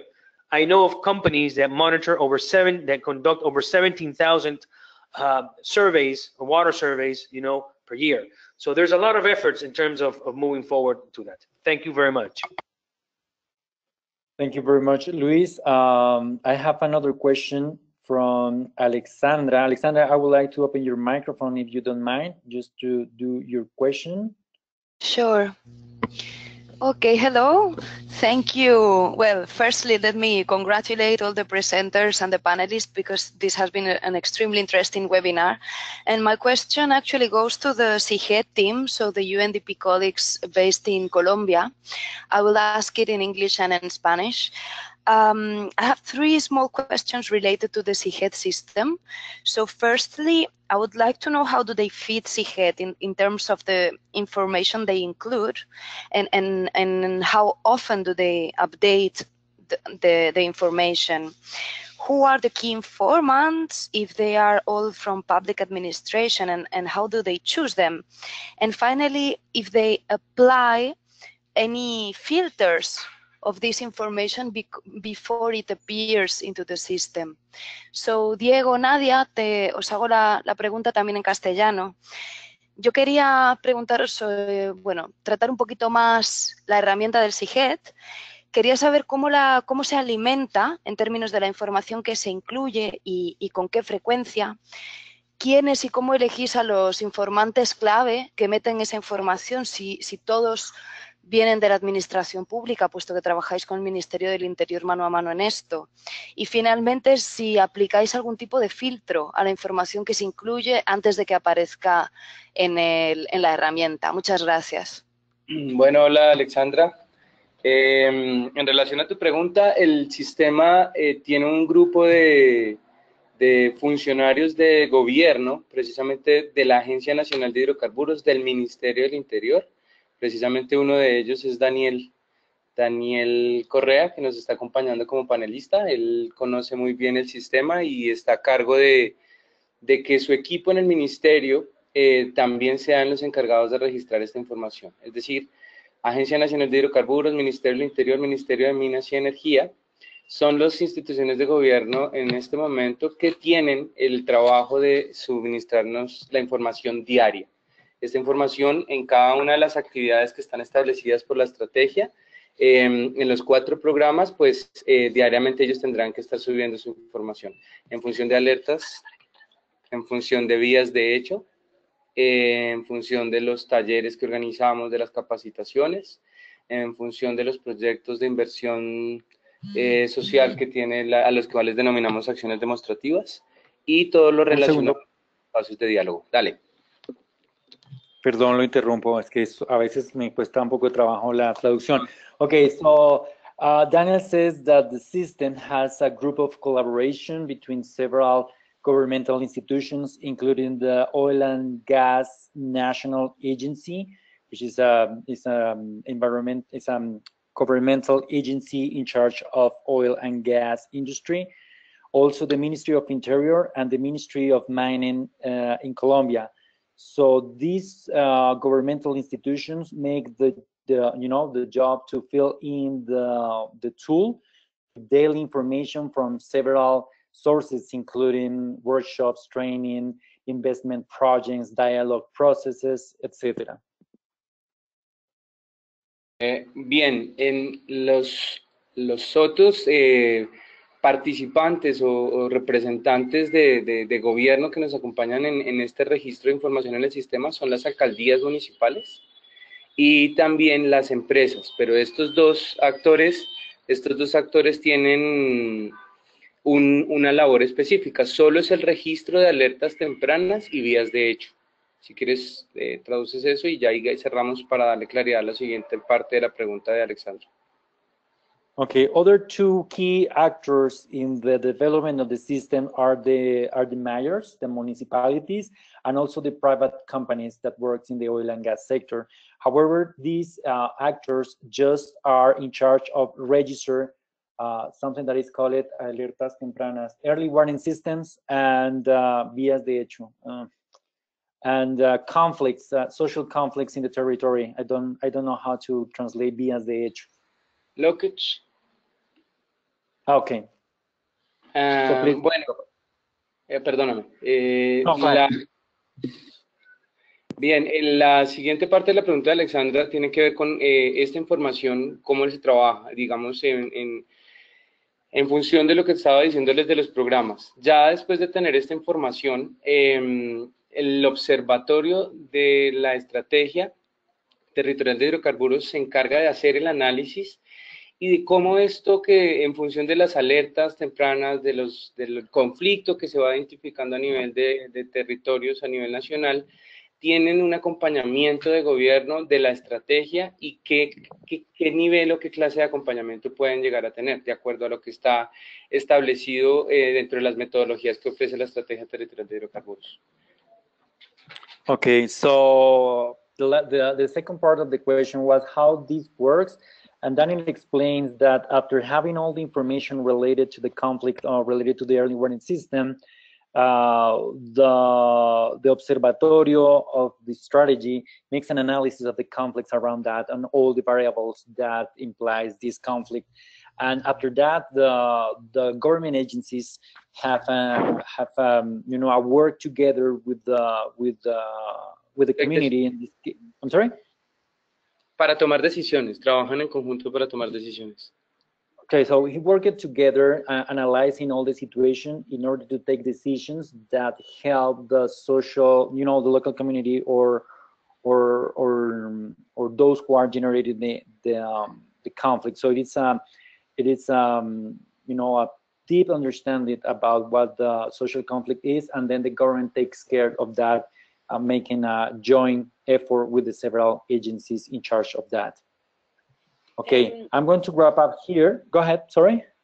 Diego, quiero Yes. hacer una pequeña como anotación o énfasis, y es la herramienta pensada como sistema de alerta y respuesta temprana, digamos, se basa también en, o tiene la relevancia de cómo se recoge la información en territorios es fundamental. Como lo mencionaba Daniel, los equipos o el equipo de la estrategia tiene un equipo en territorio que está en contacto permanente con las comunidades, con las organizaciones sociales, con las empresas, las alcaldías y demás, y ellos son los que se encargan un poco de generar ese vínculo entre los actores locales y reportar al sistema. Entonces existe como una red, por decirlo así, de información que desde el territorio empieza a escalar y es, digamos, registrada en el sistema por ahora a través,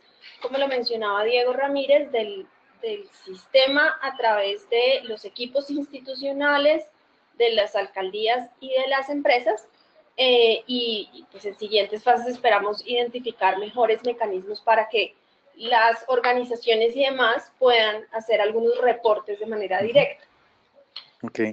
Okay, gracias, Nadia. So this tool of early warning system and response to these warnings have also a team in the territory that works together with the local communities and with the private sectors, and they are in charge of establishing these links between the territory and the system and the governmental agencies in charge of that.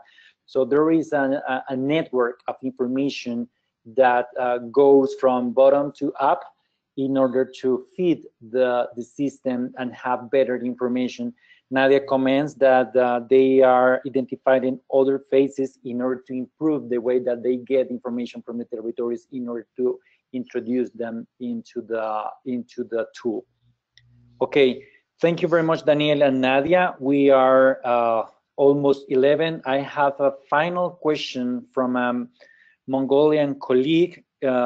His name or her name is Kishik Delger Dulam. I'm going to open your microphone. Can you hear us? Hello?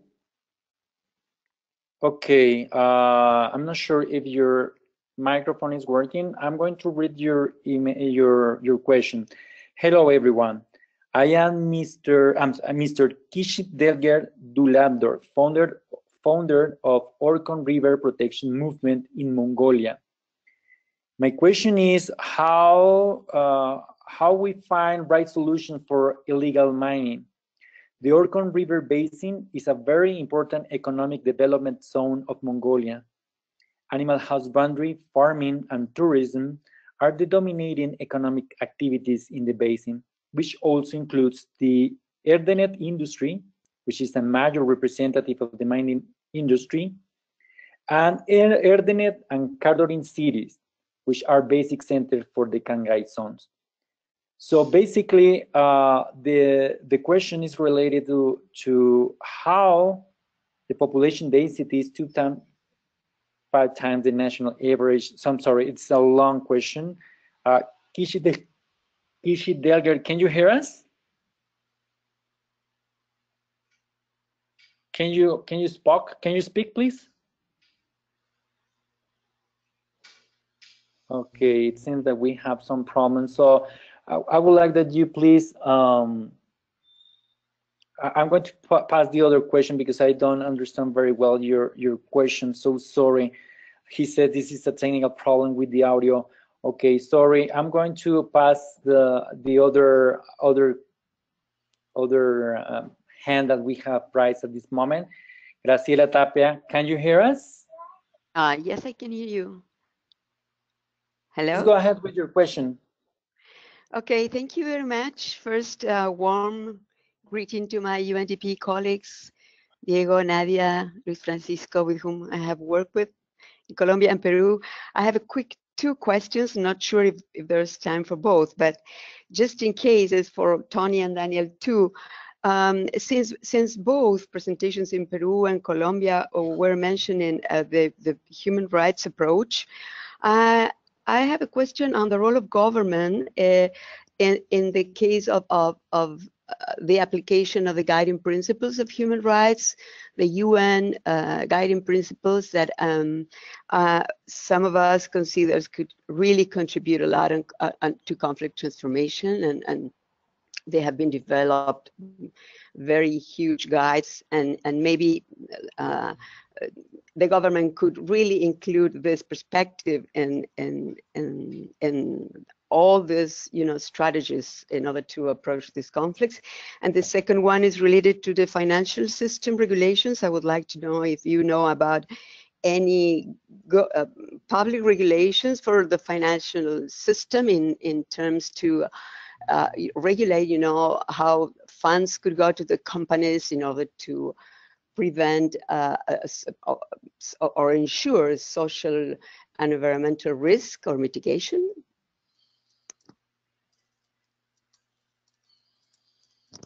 Thank you, Gachi. I would like to invite our presenters to answer the question. Diego, it's Tony here. Was the first question, if I understood you correctly, was what is the right solution for illegal mining?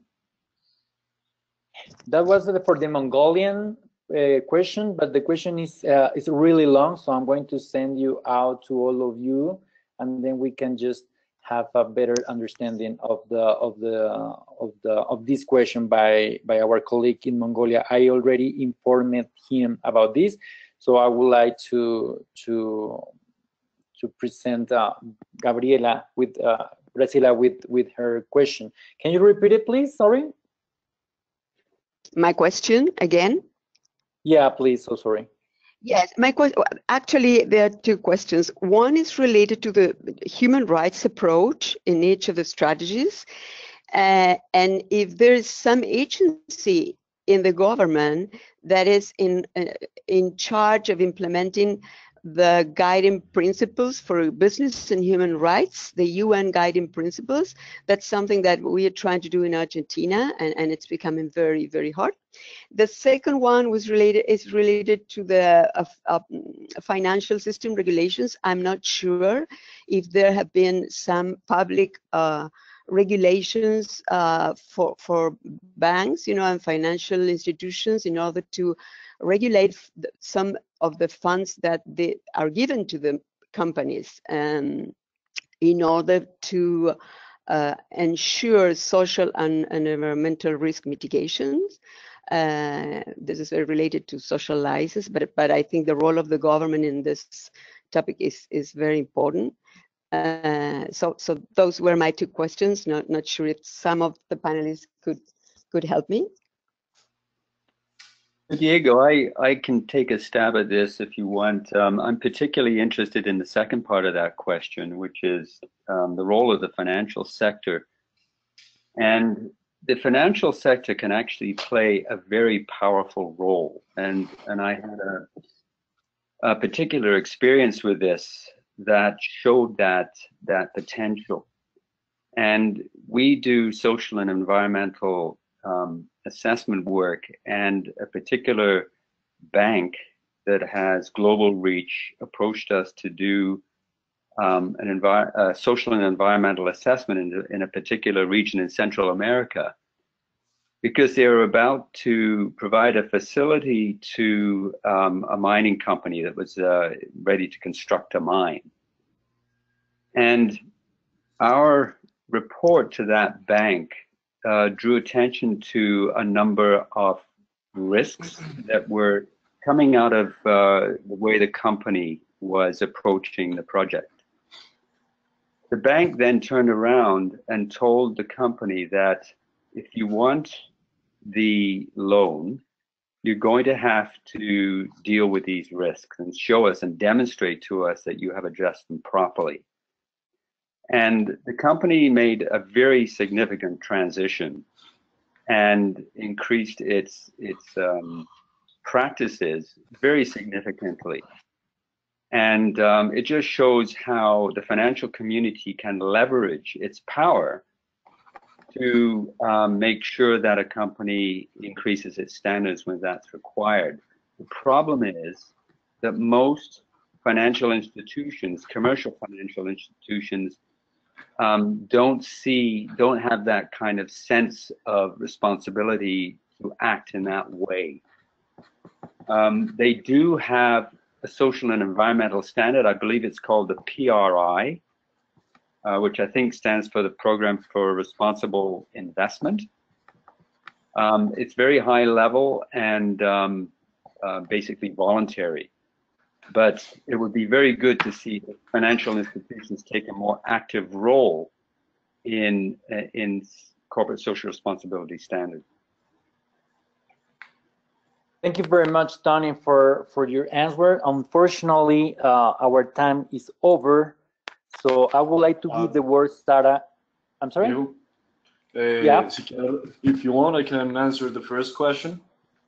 Oh, please go ahead. But we have just a few minutes, so please. Okay. Thank you. Okay. So first of all, the agency that is in charge of implementing the agreements in terms of human rights is the Alta Consejería para los Derechos Humanos.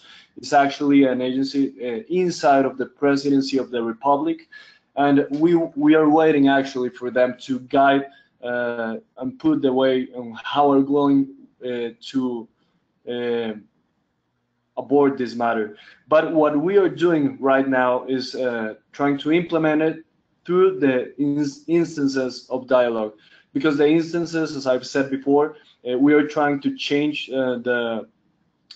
how we see conflict, and we want it to be like in a long-term solution. And when we started thinking long-term solutions, when we started thinking sustainability, that means that all three actors that are involved in the instances of dialogue in those tables have the opportunity to, each one has opportunities and responsibilities. So we can see that most of the companies that are in Colombia that comes from other countries are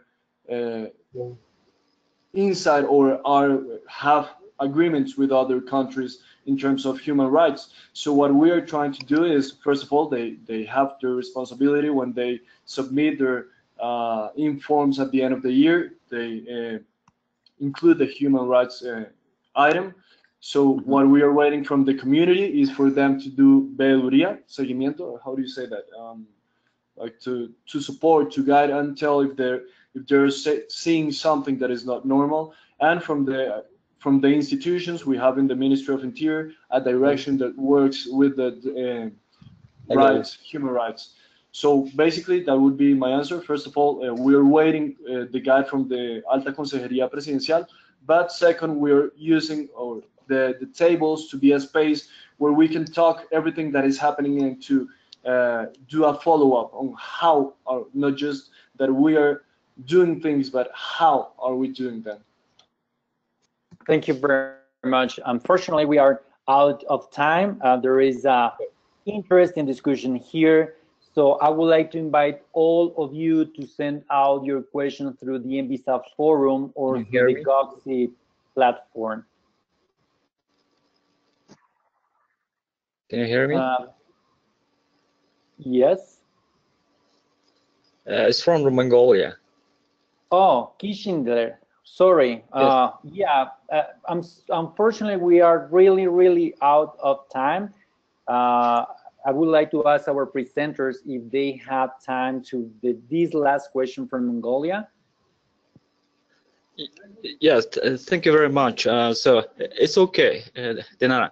So my question was very quick. So our Arkon is the name of the longest river in Asia. So we're trying to protect that river for the last 5 years, but we couldn't have enough the fund, but because the government has a very tiny budget, but still there are so many illegal minings. So we trying too hard, but we really don't know how to fix it. So you guys already know how to find the right solution for that illegal minings, because we have the laws, we have the regulations, but we still have the illegal mining. So how to decrease the number of the illegal minings, please? Thank you. I would like to invite our presenter just to give a small, short answer, and then we can follow up with you later when this session finishes. Okay. Okay. So who wants to answer, or who has some thoughts on that from the presenters? I'll take a quick stab at this, Diego. Thank you. Illegal mining, I assume it's related to small-scale mining, artisanal and small-scale mining that's probably not regulated in remote regions. It's a very complex issue, and many countries around the world are trying to deal with this.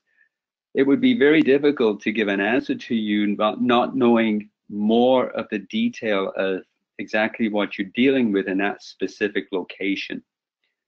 But I would suggest that one of the things that is very critical to eradicate illegal mining is the development of a mineral tenure system for the small-scale miners. Many countries make the mistake of just generating one of these tenure systems just for the large-scale mining industry. They need it for small-scale mining as well. But if he would like to send me more of the detail of what he's dealing with, I'd be happy to give it more consideration. Thank you very much, Tony. We will be sure to send you out the contacts of our colleague in Mongolia.